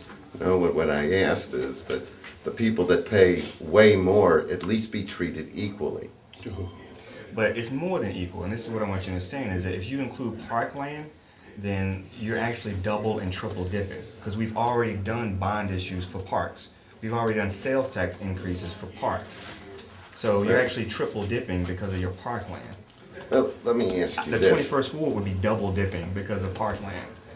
If I divide it by 28, what difference does it make if Yellowstone National Park's in the 8th ward? I'm gonna get the same amount as the 21st ward. So Because I'll tell then when you you why. go to, you I'll know. tell you why, because you have, if most of your ward is made up of parkland, then you have half as many streets to maintain as a ward like the 2nd ward, which doesn't have as much parkland and is mostly streets. So they have to split their $300,000 over, that's another calculation we see, is how many miles of roads they have to upkeep versus a ward like the 28th, which doesn't have as many miles of road to upkeep. And in fact, if you want to make it even more fair, you would also exclude private streets, which the 28th ward actually has a lot of too. You know, I assume Tower Grove Park, which is in the 8th ward, has no bearing on how much is being spent or not being spent. Actually, it's a drain on me. It doesn't go the other way. It's a drain because the last director always was hitting us up for extra money to do like the street trees or to cut the trees or the sidewalks around the park. You have no logical basis in your statement that a park is a double dip because all wards have 11,000 people. They all live, or 10,000 to 11,000, they all live on streets. Okay, streets have to be paved, sidewalks have to be replaced. The 8th ward, though, by benefit of having Tower Grove Park, receives the special money we give to Tower Grove Park, plus the sales tax that is divided by acreage for parks to Tower Grove Park, and now they'll also get bond money based upon that. There's bond money for Tower Grove Park in here? Well, if you add this amendment and do not exclude the amount of land taken up by the park, then yeah, you would divide it just basically equally, and you'll get more money out of this proposal, which is why you're raising the stink, I guess. I will get the same amount as your ward, and I don't know which parks are, and, And I'm, you know, I will get the same amount as the sixth ward. I don't think the sixth ward has any large parks. It's apples and oranges. You're talking, and I'm simply saying that maybe those other wards should get more money, because we're not gonna use our capital improvement money to repair the roads in O'Fallon Park or Tower Grove Park. You're gonna use the money dedicated to O'Fallon Park. I don't have any residents that live in Tower Grove Park. So why should you get capital improvement money for Tower Grove Park? I'm not, I'm getting the same amount because my 11,000 residents without the park live in the same geographical space as they would with or without the park. Because of the city. Well, here's where I'm at on it. I can tell you that I honestly believe this. I honestly believe that if we do it equally, it's an easier sell in my ward. If we start saying, well, we're gonna get a little less than this area or that You're gonna get area. more. Under the, if you do it by acreage minus cemeteries and parks, you would get more because you don't have large But parks. it's still, and there's still a cemeteries. lot of explanation. I'd just rather say, But that's not the deal breaker. R ain't the deal breaker. It's P that's deal breaker. well, I know, here's where I'm at. Then pass my R and let's move on to P. Because I support, I mean, I know we're not on it, but I support the president's amendment on the P. I'm fine with everything, but I would just ask so that we can move on with this, you know. You can bring it to a vote. Well, and I plan to, and I would hope that we pass it. I mean, you know, I think we should pass it. I think it should move on. And I'm, you know, I'm just asking you, I've never really, everything that I feel is fair, I've been there on. And on this, everything from the healthy home repair to building demolition to everything across the board I've been on. I'm just asking for your support on this because I believe it helps this thing move on. Otherwise, it's just gonna sit here. And the last thing I'll say about it, and then we can just bring it up to a vote, is that I think it's important with these GO bonds to do it based on need and not just split it evenly down the 28 ways and then start to look at every item like that. Because if you start looking at every item like that, then we will start counting, you know, where the fire department vehicles, buildings actually are. That ward is gonna benefit more than our ward. You look at P that's a $15 million allocation just for the 5th ward. And I just, you know. I'm not saying, I'm just saying this one thing should be equally divided. Because the population, I agree with the chairman, the population in each ward is identically the same. But the capital improvement needs are not. Oh, I don't know about that. I mean, I'm gonna use most of my budget to pave Hampton with. If you go down Jameson, I get calls every day about Jameson. I got Wabash. I got, I'm not even Filer. speaking personally. Filer's like you can't even speak going down Filer anymore for the There, keep it there. yeah, but I'm just saying, to say my capital needs might be less, when we're talking about street, I'm not talking about housing now. I'm talking about streets too. I'm talking about street improvements, you know. Keep in mind, I'm giving up money, so it's not, I'm not saying my ward Okay, is doing more. but everybody has gotten the same ward capital money, and everybody has not spent it exactly the same way. And I can argue that there are some aldermen that hang on to their ward capital, and others like me, I spend it every time.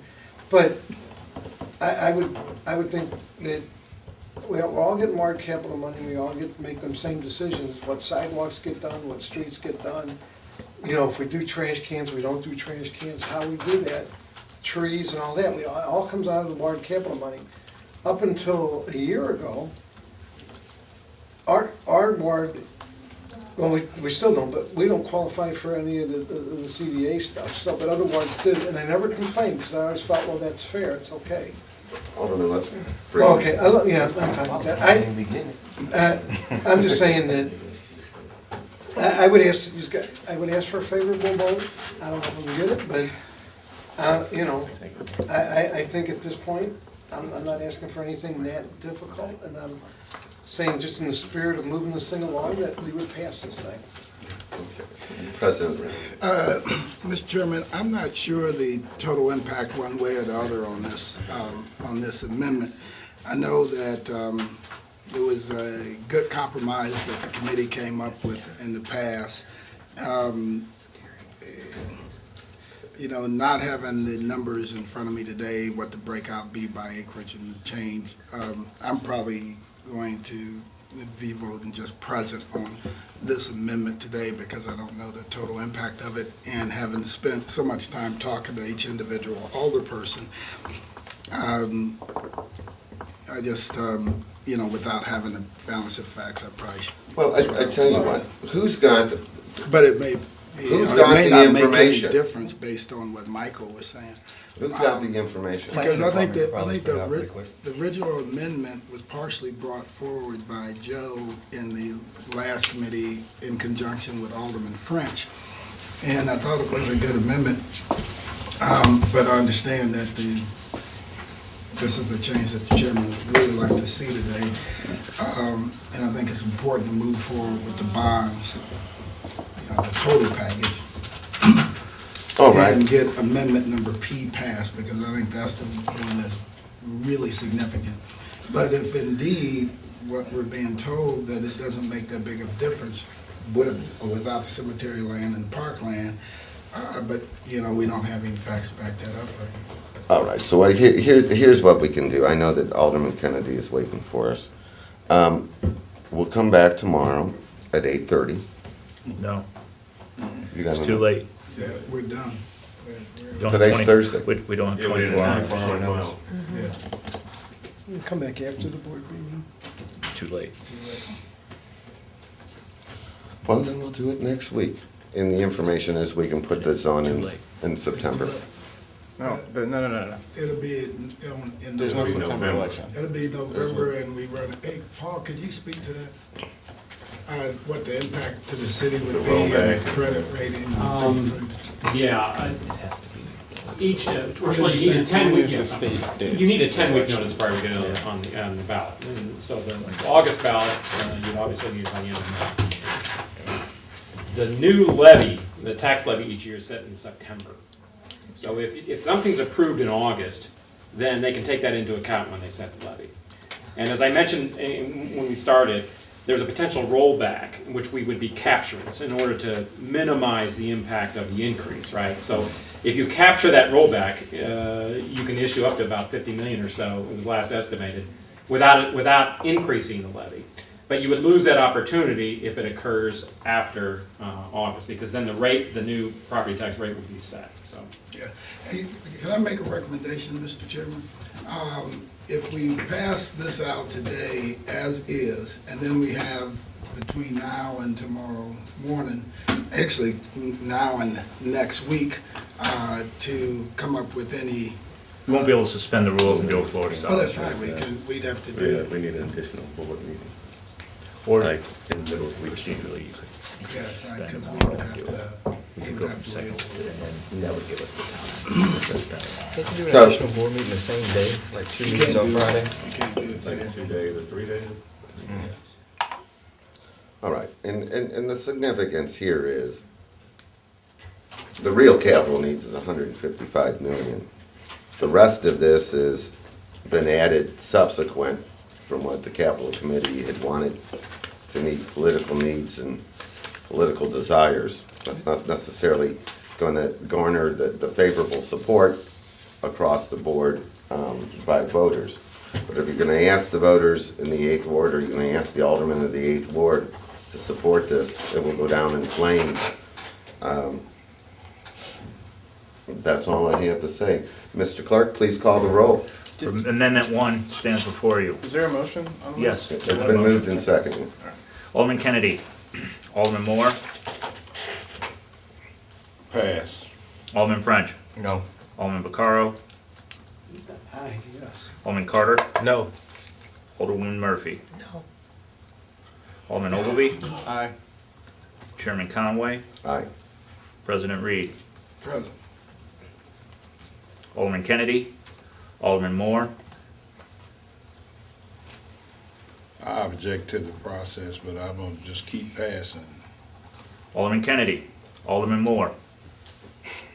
You got to vote. Present. 3 yes votes, 3 no votes, 2 present votes, the motion fails. All right. I'd just be killed here, so.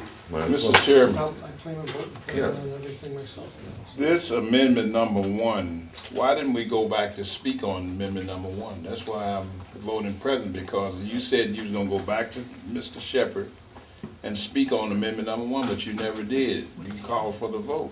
What are you holding? Are you holding this one? Yeah. We had to finish this We amendment had to first. finish the It first. was originally amendment number 1, but I think they're changing it to amendment number 2. We haven't voted on this. We are coming back to it. That's- I wanted to make a change on it. And I wanted to speak on it, but he said he was gonna, that's why I held my tongue. We had to finish to this vote. amendment. Yeah, I ain't Joe's never amendment heard that. first, and now we can come back to. We didn't have a motion and a Tom's second amendment. on that one. All right. Are there any other amendments? Second on that. Yes, I guess this would be amendment number 2, which I previously. Yeah.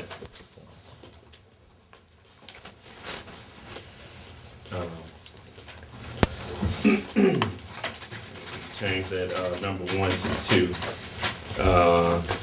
Where I think Yeah, how would you like to proceed, Mr. Chairman? Would you like to open it up for questions on amendment number 2 now, or would you like to get a motion and a second on it, and then? Let's do a motion in a second.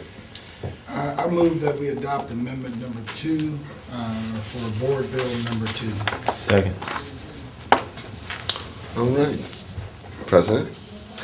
Amendment number 2 is before you, and, we spoke about it a little bit earlier, and the intent of this amendment is to protect the taxpayer funds that would come from the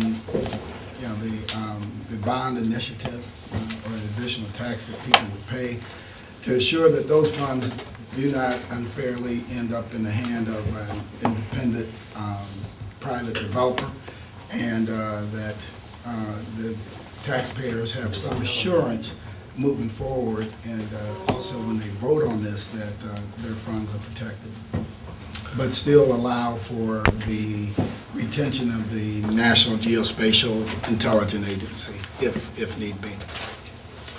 All right, Alderman Moore, you had the question for a long time on this one. Yes, sir. I would like to amend this amendment to where you have the relocation of the National Intelligence Agency to any large development. Instead of identifying that organization, we could do any large development or any development. The reason we're calling it out is if we say any large development, then it could still go to that private developer. Or Because any development, Just because vote it down. what we're doing is singling them out, and It'll be nothing. to me, it might run them off. No, Ron, if we, by stating that the funds have to be used in accordance with the information that we were given. We were told that the funds were needed to secure the National Geospatial Center, right? If we say any large development, then it opens it up to be able to be spent on anything, right? And it wouldn't provide any protections for the funds. So here's a solid example. If we remove National Geospatial Intelligence Agency out of there, this thing could pass, it can go on the ballot, the voters pass it, the comptroller can issue the bonds, and whether the National Geospatial Center goes into the Northside Regeneration Project or not, they can say that that's a large project, that's a major development that has the potential of generating jobs, so we can give them the $15 million. So what is This it? prevents them from being able to give it to them. Not just them, but others in the future, we have a future here. Yeah. When we protect the The further language, if you read, when we read through the rest of the agreement, it allows for that additional $15 million to be divided amongst the boards for capital improvements, and also Go ahead. That's only it. That's only if it doesn't come. Lane, no, that's. If there's a lane. We're not gonna use it at all, only for this, is the way it's, the way it's written, we're only use it. For them. Yeah, unless it's repaid back in a lane.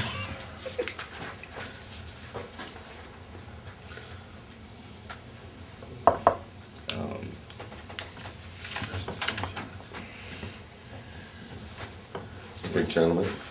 Yeah, he's looking at his change that he just handed to him. I guess the question is, who wrote this? I did. Okay, did the city councilor or? What's We've that been deal? waiting. Yeah, we've contacted, who's been told to us was bond counsel for the comptroller's office and the, financial advisors for the comptroller's office Thursday. I asked them for any recommendations on the language last week, Thursday. I did not get any of that from them. Now, this language was developed, it's tightened up a little bit, recently, but it was developed in conversation. I did have some conversation with Mark Boatman, who was a bond counsel at that time, on, just in my office, sitting in front of the computer, kind of typing up some language that would work. We have had, I don't know, can I ask? I'm all ears. Here's a question. If there's any kind of, just for legal purpose, clarification that needs to happen to this language, would that prevent us from suspending the rules on Friday, if it's just kind of legal clarification? But yeah. Just let me throw this out here too. Without language like this that prevents that bond money from being just siphoned off to some private development in the future, this is not a board bill that I want my name on. This is not one that I'm willing to move forward with. Because we need to have some protections. Throughout this process, we've had all kinds of bad information come back to this committee and this board, including certain bonds having to be taxable and all kinds of things. And I'm not sure that if we do not have this information and we do not have this pinned down, that anything can happen in the future. We need to make sure that that at the end of the day, the money is spent in accordance with what the taxpayers are being told. What I'm trying to say is not just them, but anybody. Anybody. Not just Geo, but anyone that can, make it in profit off of us just by selling our land once we've given it to them. So I'm saying anybody. So we're saying that these funds can only be used for that. That's Yeah. And then we're saying that they can't get the kind of economic benefit. No, I Now, we haven't opened it up. Are you saying open it up to anybody that's coming and bringing Anybody that come in and jobs? get and develop, and we give them that land, and then they turn around and sell it and make a profit. So we want to So start. we're not gonna give anybody else It's covered. taxpayer money. We're not gonna give anybody else this bond money, but the geospatial, Yeah, this for is that, it'll be saying strictly only for their. Specific to. for them coming. Specific to Somebody that. else Yes. comes, To that. it'll be no bond money used to get them there. Are you saying have bond money available in case we want some other big employer to come? I guess, Other big development. like, Other big like to have capability for a big development to come? Yeah. I mean, we had discussed that, And I'm willing to make that adjustment, that we would, the funds would still be able to be pooled and by a HUD's committee or whatever, Whatever on best, a ward by it ward was like basis. 2,000 whatever jobs or best something like protects that. the city, that's what I want. Okay, well, this protects them, but and then it's saying it's limiting the use only for this, and if not used for this, it won't be used at all. We won't even issue the bonds for the 15 Exactly. million. So So they'll be right now- protected because we won't even tax them or borrow that money. So right now, we're looking at a $180 million bond initiative. Right. If National Geospatial doesn't come, we're only looking at what, $165 million bond initiative. Okay, Mr. Chairman. All right. But if we wanted to open it up some, I'd be open to saying, if National Geospatial isn't coming, we can, those $15 million, those additional $15 million worth of bond money, if issued, would be divided on a ward-by-ward basis. So you'd have roughly Okay, 25 million. anyway, let me ask you this. Has the city councilor seen this language? He had, we just looked at it in the hallway. We've been, Mr. Chairman, we've been awaiting responses back. We've been asked for specific language regarding this. At the end of the day, as legislators, and especially me, since my name is all over this board bill, it needs to be right before it goes out and hits the street and be part of my history that this is a board bill that I passed, right? So whether the city councilor responded on time or not, whether Mark Boatman responded on time or not. Who's Mark at the end of the Boatman? We day- didn't send it to the city. Well, The bond counsel, he's the comptroller's bond counsel. He testified at the Ways and Means Committee previously when we discussed the bond. Which is why this board really needs, ultimately, as you guys are looking at the budget, we need money put in place so that we can hire outside consultants to be able to render opinions on things, so that we are not sitting and continuing to sit in a neutral position waiting for the other agencies to respond. The problem, the issue is, when did you send it to the city council? Like I said, I just gave We this to the city requested. council. We requested information from bond counsel and from the financial advisor for the city. And still haven't received anything back. So having not received anything back and having a time frame to move this forward, we have the language. And again, a good bulk of this language, I sat down and reviewed with the bond counsel that, last year. So, I mean, the language hasn't changed substantially since then. Just everyone bear with me for a minute here. I guess, Dave, do you want to read this? See if it makes sense? Sure do. You can go in your office and read it. I mean, I'm not gonna be comfortable giving any opinion in 5 minutes. Whatever I read, I'm sorry. Sorry, guys. I don't see where it's so complicated. It's a basic amendment, and I don't see where it's so complicated. It may be lengthy, but I'm sure. We're only using money for that if there's a publicly announced agreement for them to stay and relocate here. That's the only time we'll spend the money. And it also says if a developer has an option to buy it from LCRA for $1 million, that this prevents that developer, if there's a chance, if they're still the one negotiating with the federal government, from getting a windfall by selling it to the federal government for $15 million. Which is what we were faced with in the last session. It's been reported, it's in the public, and we need to nullify that argument for anybody before it hits the ballot box. We can't have somebody saying, this is gonna put money in Paul McKee's pocket. We need to just take that argument off the table. That's what this language is.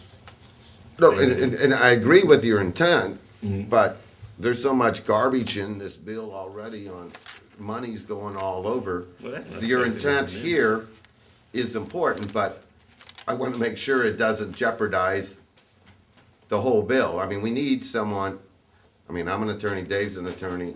I don't think, what law school, as long as, is this language gonna jeopardize us? Can we bring the city councilor down? Mr. Chairman, just so that we're clear. Will you get the city councilor? Mr. Chairman, just Yes, so sir. that we're clear, no matter what the opinion of the city councilor is, Alderman, President of the Board of Aldermen, Lewis Reed, will not have his name on this bill, will not move forward with this bill if there isn't language in there that solidly makes sure that we're not going to turn around and put an additional $15 million of taxpayer money at stake so that a private developer can walk away with it. So there needs to be language in place to make sure that that does not happen. And I'm not gonna try to sell that to the taxpayers. We've been down this road before. We saw the Proposition S funds where we were supposed to hire 50 new police officers. That never happened. And on and on and on and on and on. So we need to put some assurances in place that at the end of the day, that we have the funds going where people are expecting them to go. And I don't know that anybody in the city will be able to sell it to their voters if there's a potential that $15 million worth of taxpayer funds that's pledged by the full faith and credit of the city can end up in the pocket of a private developer. I don't think anybody disagrees with the intent. It's just the methodology. I don't want to jeopardize the whole thing. Okay. Your intent is right. I agree with your intent. I just don't want. I'm good. Okay? I got no problem. Personally, anything over that 155, I think is, a ripoff for the taxpayers. I would strike this 15, I'd strike the 4 million that you want, all of the deals that have been made up to this date. The bottom line is I need fire trucks. I need, bridges and roads fixed, not parsing out to whatever anybody wants on a parochial basis. All of that is just, that's not what this is all about. I've got to do things that have a long-term benefit to the city, reduce my operating expenses so that my general budget can go to where it needs. If I did the repairs and maintenance, buy the ambulances and the fire trucks I need, everything is old. This other stuff down here on the bottom half that got added or changed from the 155, that really has nothing to do with my capital improvement needs here in the city of St. Louis. I know everybody. What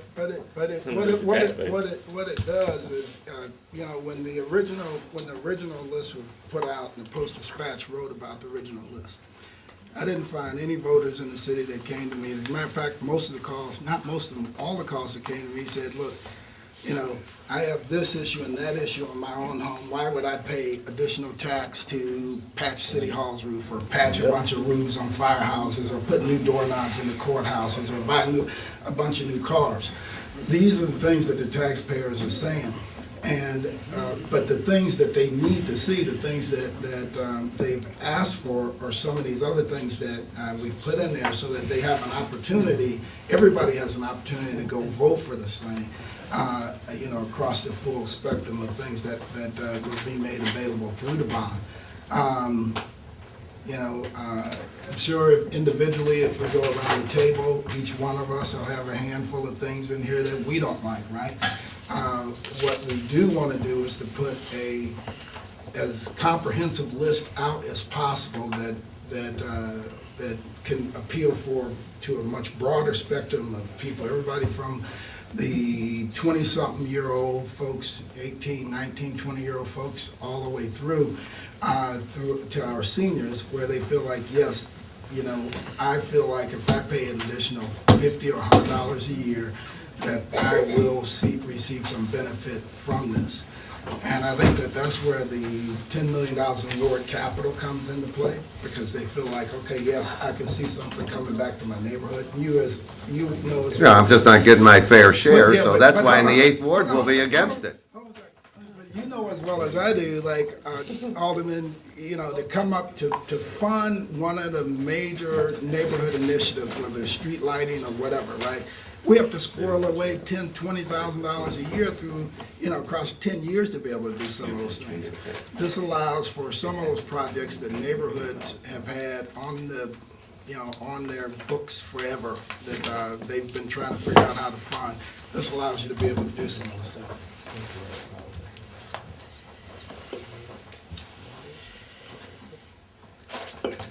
Unless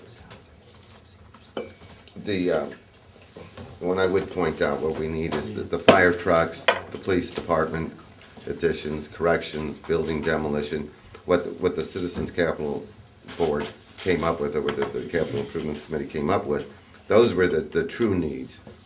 If you look at the results from last April, in all the municipalities in St. Louis County, all of the tax increases but one, I think, went down in flames. When you throw in this hodgepodge of things on the bottom half, I think and that's my opinion, and you obviously, you have a different opinion, and other people here have a different opinion. It's just a hodgepodge of people grabbing at things, and you can see from the aldermen trying to divide up, you know, the capital improvements money that enhance their particular wards. That's all this has become. You know, I have a problem with that. I'd have a problem selling that, and the people in the 8th Ward will see it for what it is. Tom, do you have?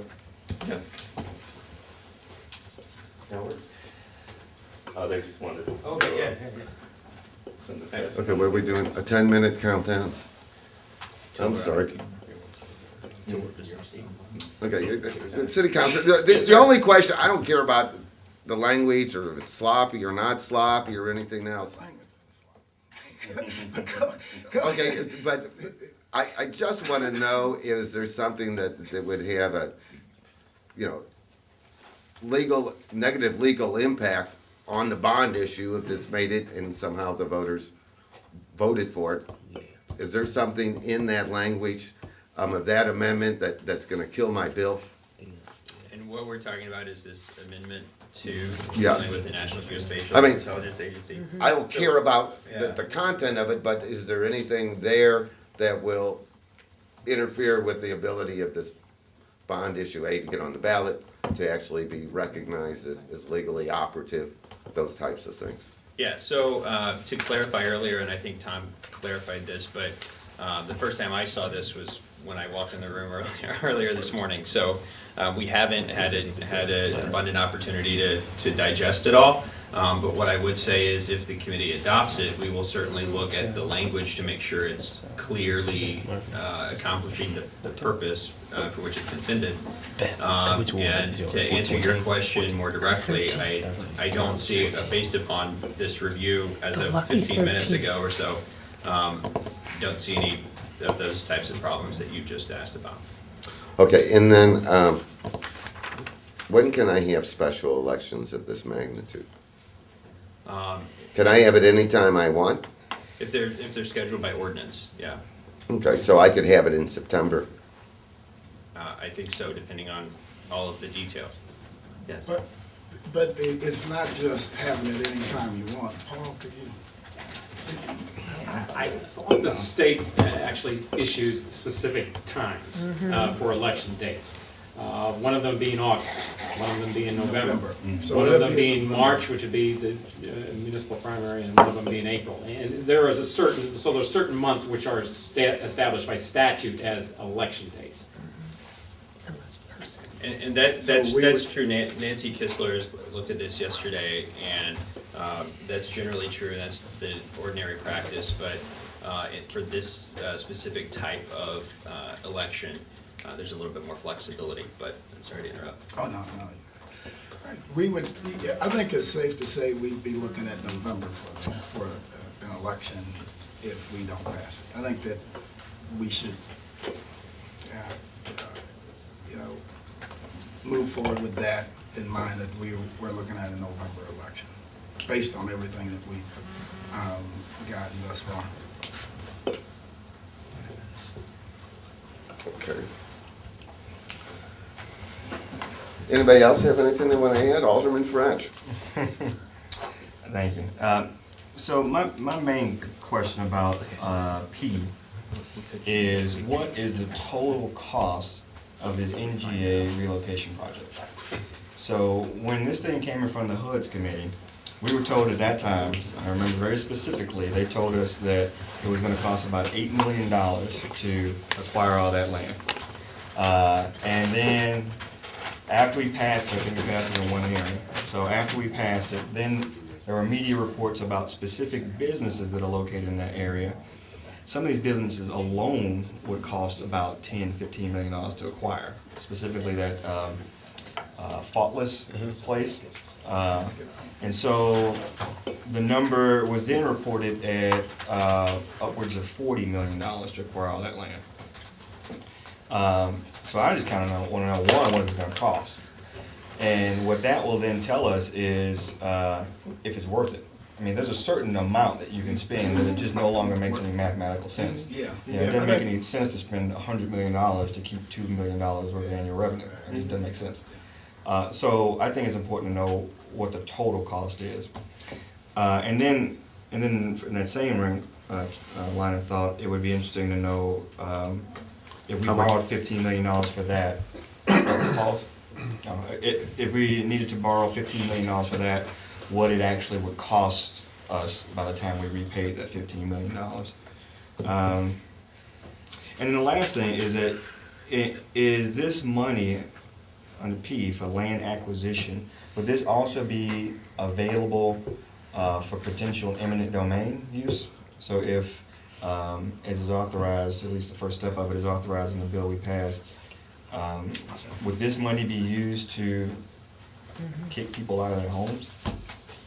Okay, well, Alderman, I think, First, can we have answer one? go ahead and answer the question, because if you got those answers, I'll be impressed, Mr. President. What the change was. We started out as like $15 million, $30 million, it's blown up to like 75. 75. We've heard as high as 75 We million. heard 75. It's 75 million now. From a presentation from SLCC. Yeah, and then we would invest 75, and then we would We don't know if there'd be a sale give the price. property Yeah. to National Geospatial. So we would, the way I understood it is that we would buy the land with the hopes of then selling it to either the federal government or their developer to develop it. But if they don't buy it, we're kind of stuck with it. And what was specifically told to us is when we asked, what's the plan B?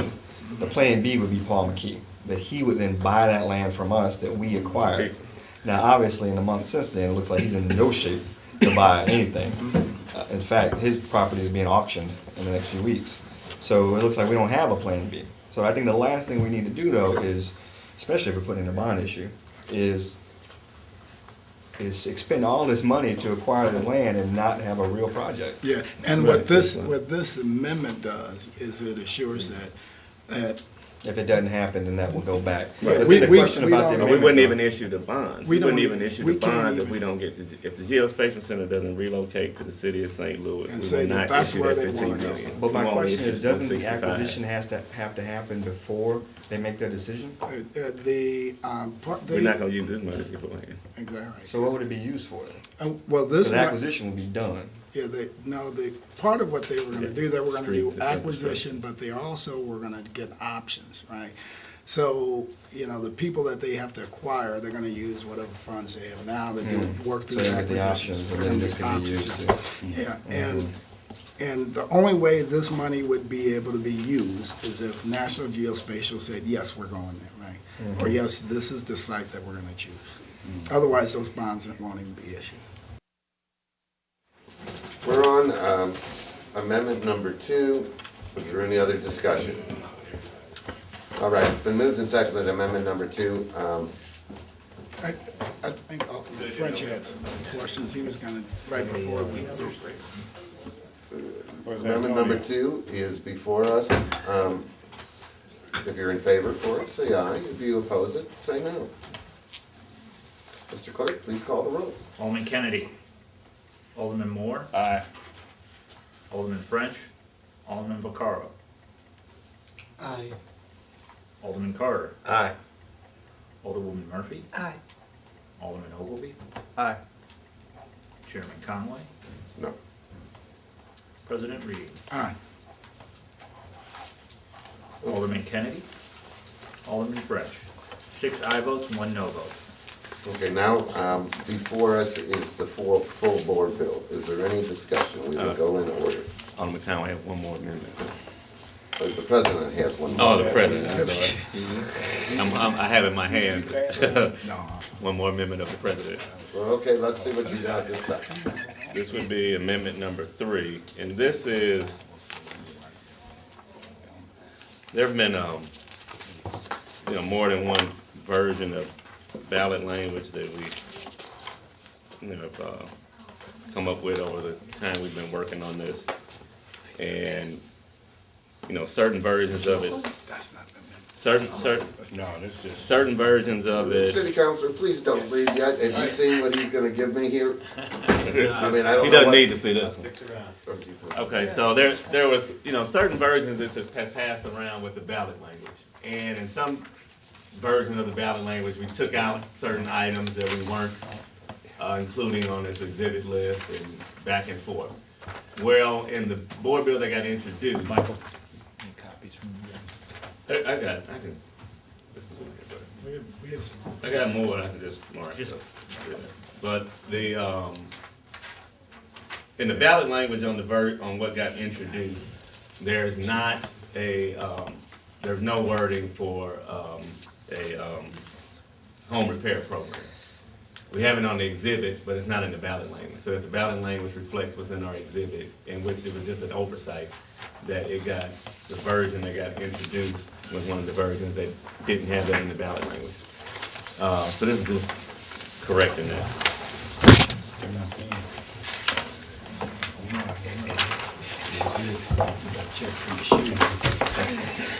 And again, it was just an oversight in the ballot language in the board bill that got introduced. It's on the exhibit, but it's not included in the ballot language, which it should be if we're intending on using it for that. Just to clarify it for the voters.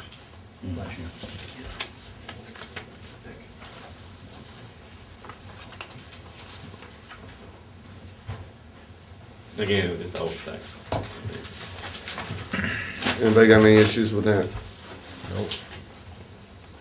Okay. I'll make a motion to change. Second.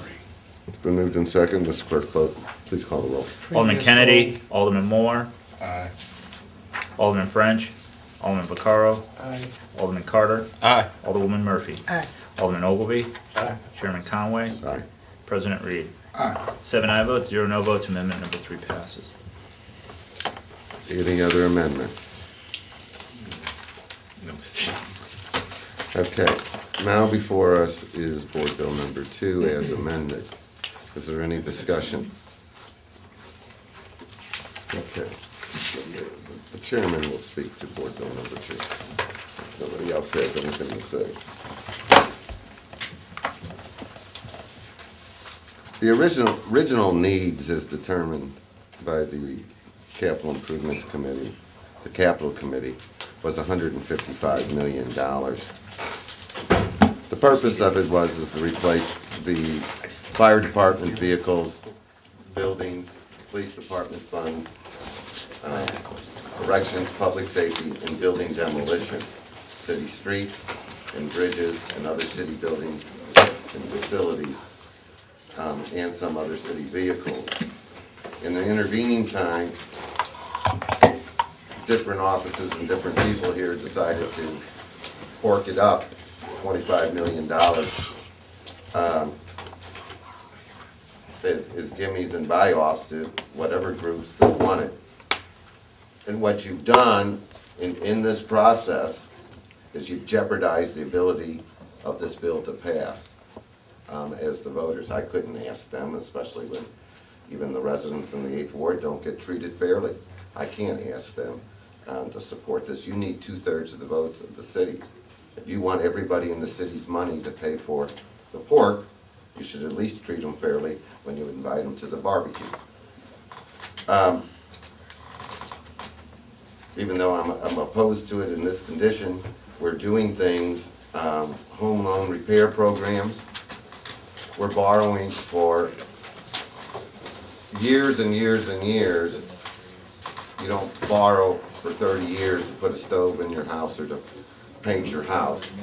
You borrow for 30 years because you have an asset that lasts 30 years. Many of these things here that have been added, and then the geospatial thing, I know that that's important to the city and to have that. And that's why it was important to the president to make sure that if it didn't go forward, that we had the ability to redirect it, and so I agree with that particular purpose. But when you look at the categories, what are the people really gonna get? You've jeopardized the most important thing by adding on this $25 million. However people wanna spend it, you've jeopardized the ability of us to get those fire vehicles and the police department vehicles and the things we really need. This won't pass. but that was everybody else's decisions. I know you say you hashed it out in the prior Ways and Means committees, but look back at those April elections. Tax issues failed across the board except for Proposition F and Baldwin. I know that passed, and that was for the fire department. When you throw in everything else, you diminish your ability to get this bill passed. And so we'll have a serious amount of self-reflection back in August as to who thought that all of these little goodies were important to get the bill passed when it actually is going to have the exact opposite impact. The real estate tax bills just went out, and people aren't happy, and it's going to be an awful hard sell without throwing in all the pork to get the people to go ahead and pass this bill. The residents in the city are appreciative of the efforts of the fire department, police department, our need to replace roads and bridges in particular, especially with the 4-to-1 match from the feds. All of those things have been jeopardized by the add-ons. Mr. Clerk, please call the roll. Need a motion. I'll make a motion, we do pass recommendation. President Reed? Yeah, Mr. Chairman, I Okay, would someone please second Alderman Second. Carr? Thank you. Mr. Chairman, I understand that that's your position, and I think all of us are gonna have, different position on any of these things, and as I stated earlier, we take items A through R and ask everyone else, just the members on this committee and the people in this room, to, on the back of a piece of paper, write down the letter of the things that you like or most want to have, and nearly every one of those lists would be different. We have to appeal to a much broader population across the city of St. Louis, and especially in an election like this, the more broad we can make out that footprint, the better off I think we'll be.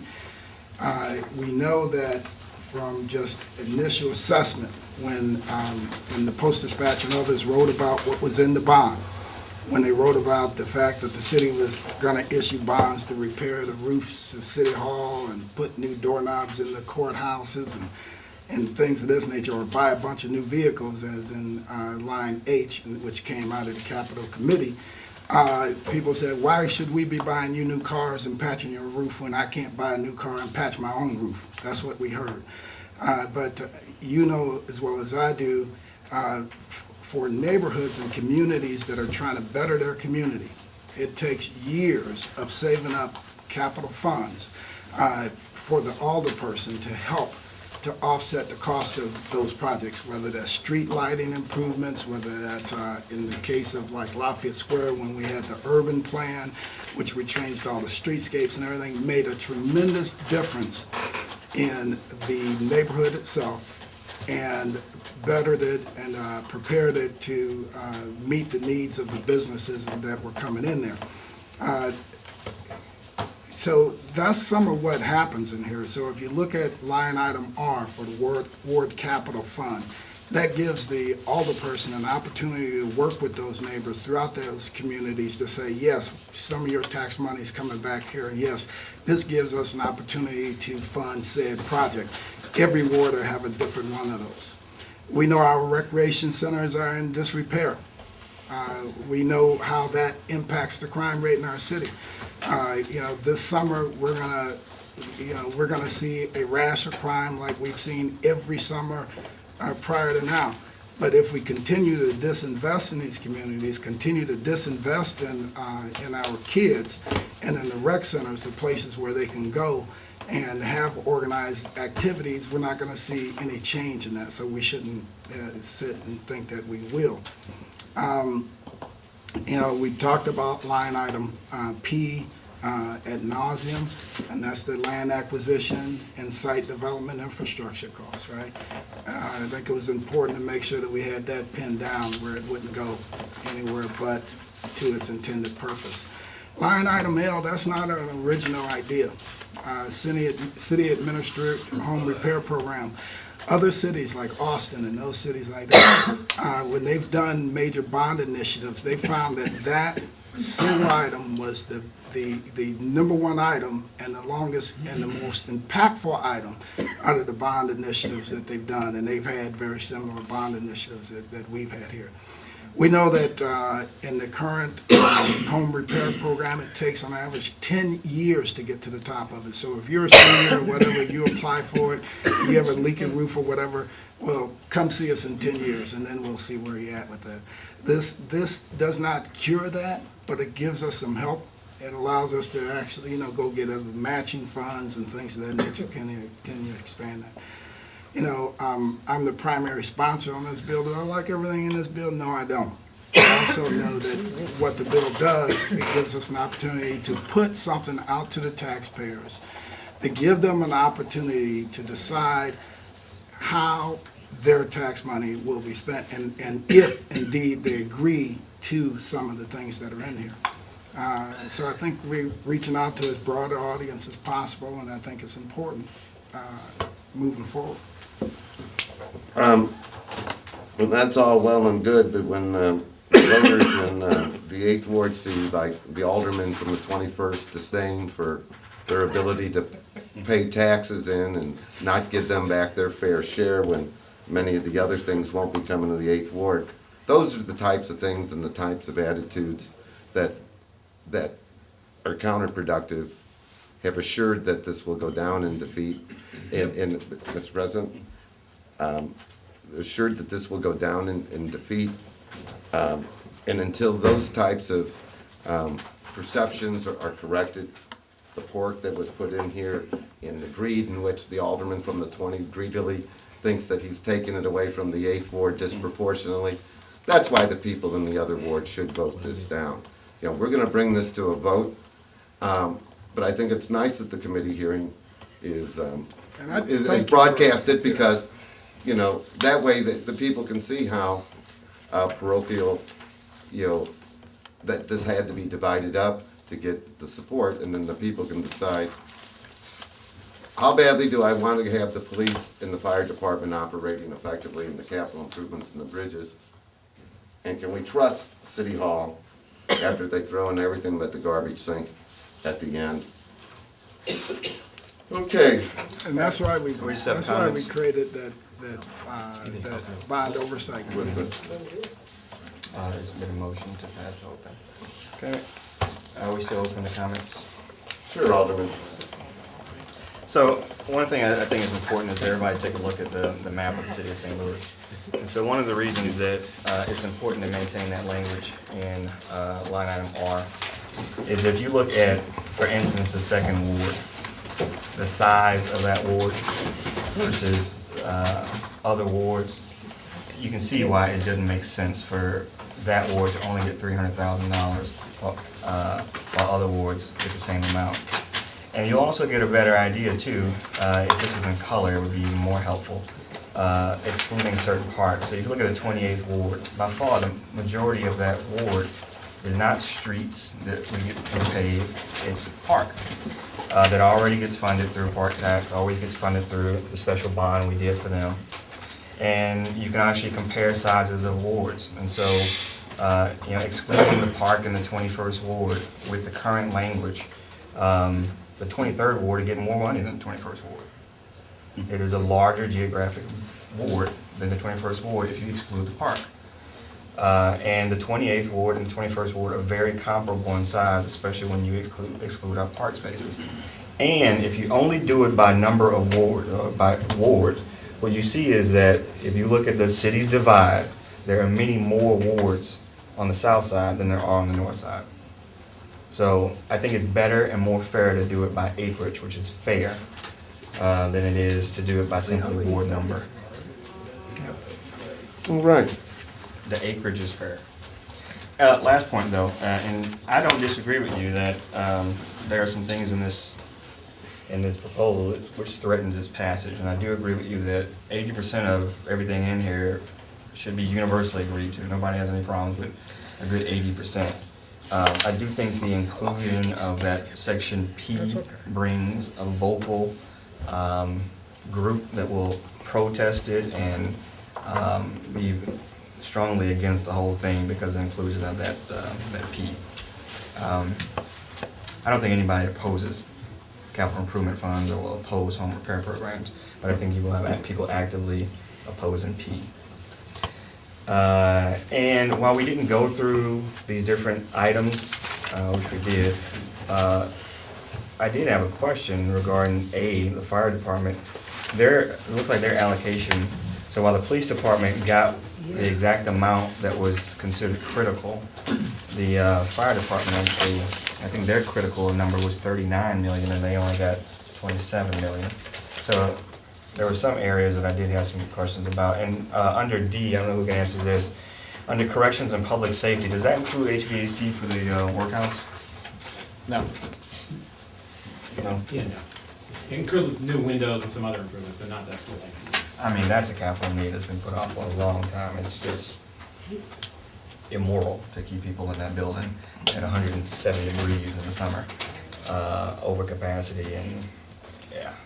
So there are some needs that I think I would, if I had my way, would move that 15 million, which are really basic city needs. So I think the fire department needs to get closer to what their critical number was, which is, right now, we're about 12 million short of that. And at the very least, if we're gonna finally do a bond issue and it involves corrections, we need to do the number one correction-related repair that we've been putting off for decades, which is HVAC in the workhouse. I know it's not popular to care for prisoners, but 100% of the people we keep in that facility do come out and they are citizens. So we should probably not make it worse. Can I comment on Alderman Ogilvy had something that he wanted to share. I just wanted to say that, we're kind of debating the minutia of some of this stuff, whether it's $5,000 here, $5,000 there, but, being on the capital committee, I saw every department come through and discuss the needs of those departments. The vast majority of this bill, at least 90% plus, is simply meeting the operational needs that the city has. We haven't had a substantial general obligation bond issue for 17 years. There are innumerable things that are being held together with duct tape, essentially, around the city in order to provide, I think, the level of service that people expect, whether that's timely fire department response, trash pickup, and on and on and on. I think that this is probably a reasonable way to get there. I voted against other tax increases in the past. I'm gonna vote for this one, and I'm gonna, recommend residents vote for this too, because I think it gets at many of the critical needs that we have. If we don't do it, and if voters don't approve it, I'm convinced that we are gonna see services suffer and really operational costs increase. So I think this is a reasonable investment for us to make. And my comment would be is the 14% of greed that we threw in on the end jeopardized the 86% that you needed to get done. Because you gotta remember, the voters have to be confident when they see this and hear the comments from the alderman from the 21st, they'll feel very comfortable that they'll get a fair shake down here with their tax dollars.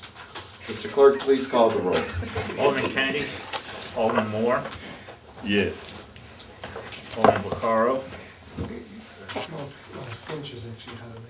I apologize, sorry, I missed the line. Alderman Moore, yes. Alderman French. Pass. Alderman Vaccaro. Aye. Alderman Carter. Aye. Alderman Murphy. Aye. Alderman Ogilvy. Aye. Chairman Conway. No. President Reed. Aye. Alderman Kennedy. Alderman French. Aye. 7 aye votes, 1 no vote. Board Bill 2 as amended comes out. All right, thank you, Mr. Chairman, and members of the committee, I really appreciate it. Hold on, we aren't adjourned yet. We have some scheduling issues that we want to take up here. We will be starting the budget meetings next Tuesday. And we will go Tuesday, Wednesday, to go through the budget. All the major departments are being invited now. The first day on Tuesday, depending on how everything gets scheduled out, will be the budget director for an overview, the mayor, the comptroller, and the president. What time? All meetings will be at 8:30, all meetings will end at 10 o'clock. All committee members will be, I let this one go today because of the courtesy I'm extending to the president. We will limit ourselves to questions of whoever the department is.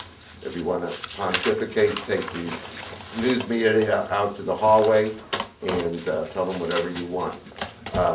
But we'll be asking questions of them. The budget is, if you were on this committee last year, is very similar within $8 million of last year's budget. There are some changes kind of across the board, but we'll go through them. I do expect you to have your line item detailed book. It would be appreciative if you would at least go through the budget summary book in a line item before we get there each day, so we can ask the most relevant questions that you want answers to. If there is not a department that is scheduled that you want to hear from, then you have to let us know by the end of the first week which departments you want to come in, and we'll make arrangements to bring them in. Any questions? All right, thank you so much for coming out today.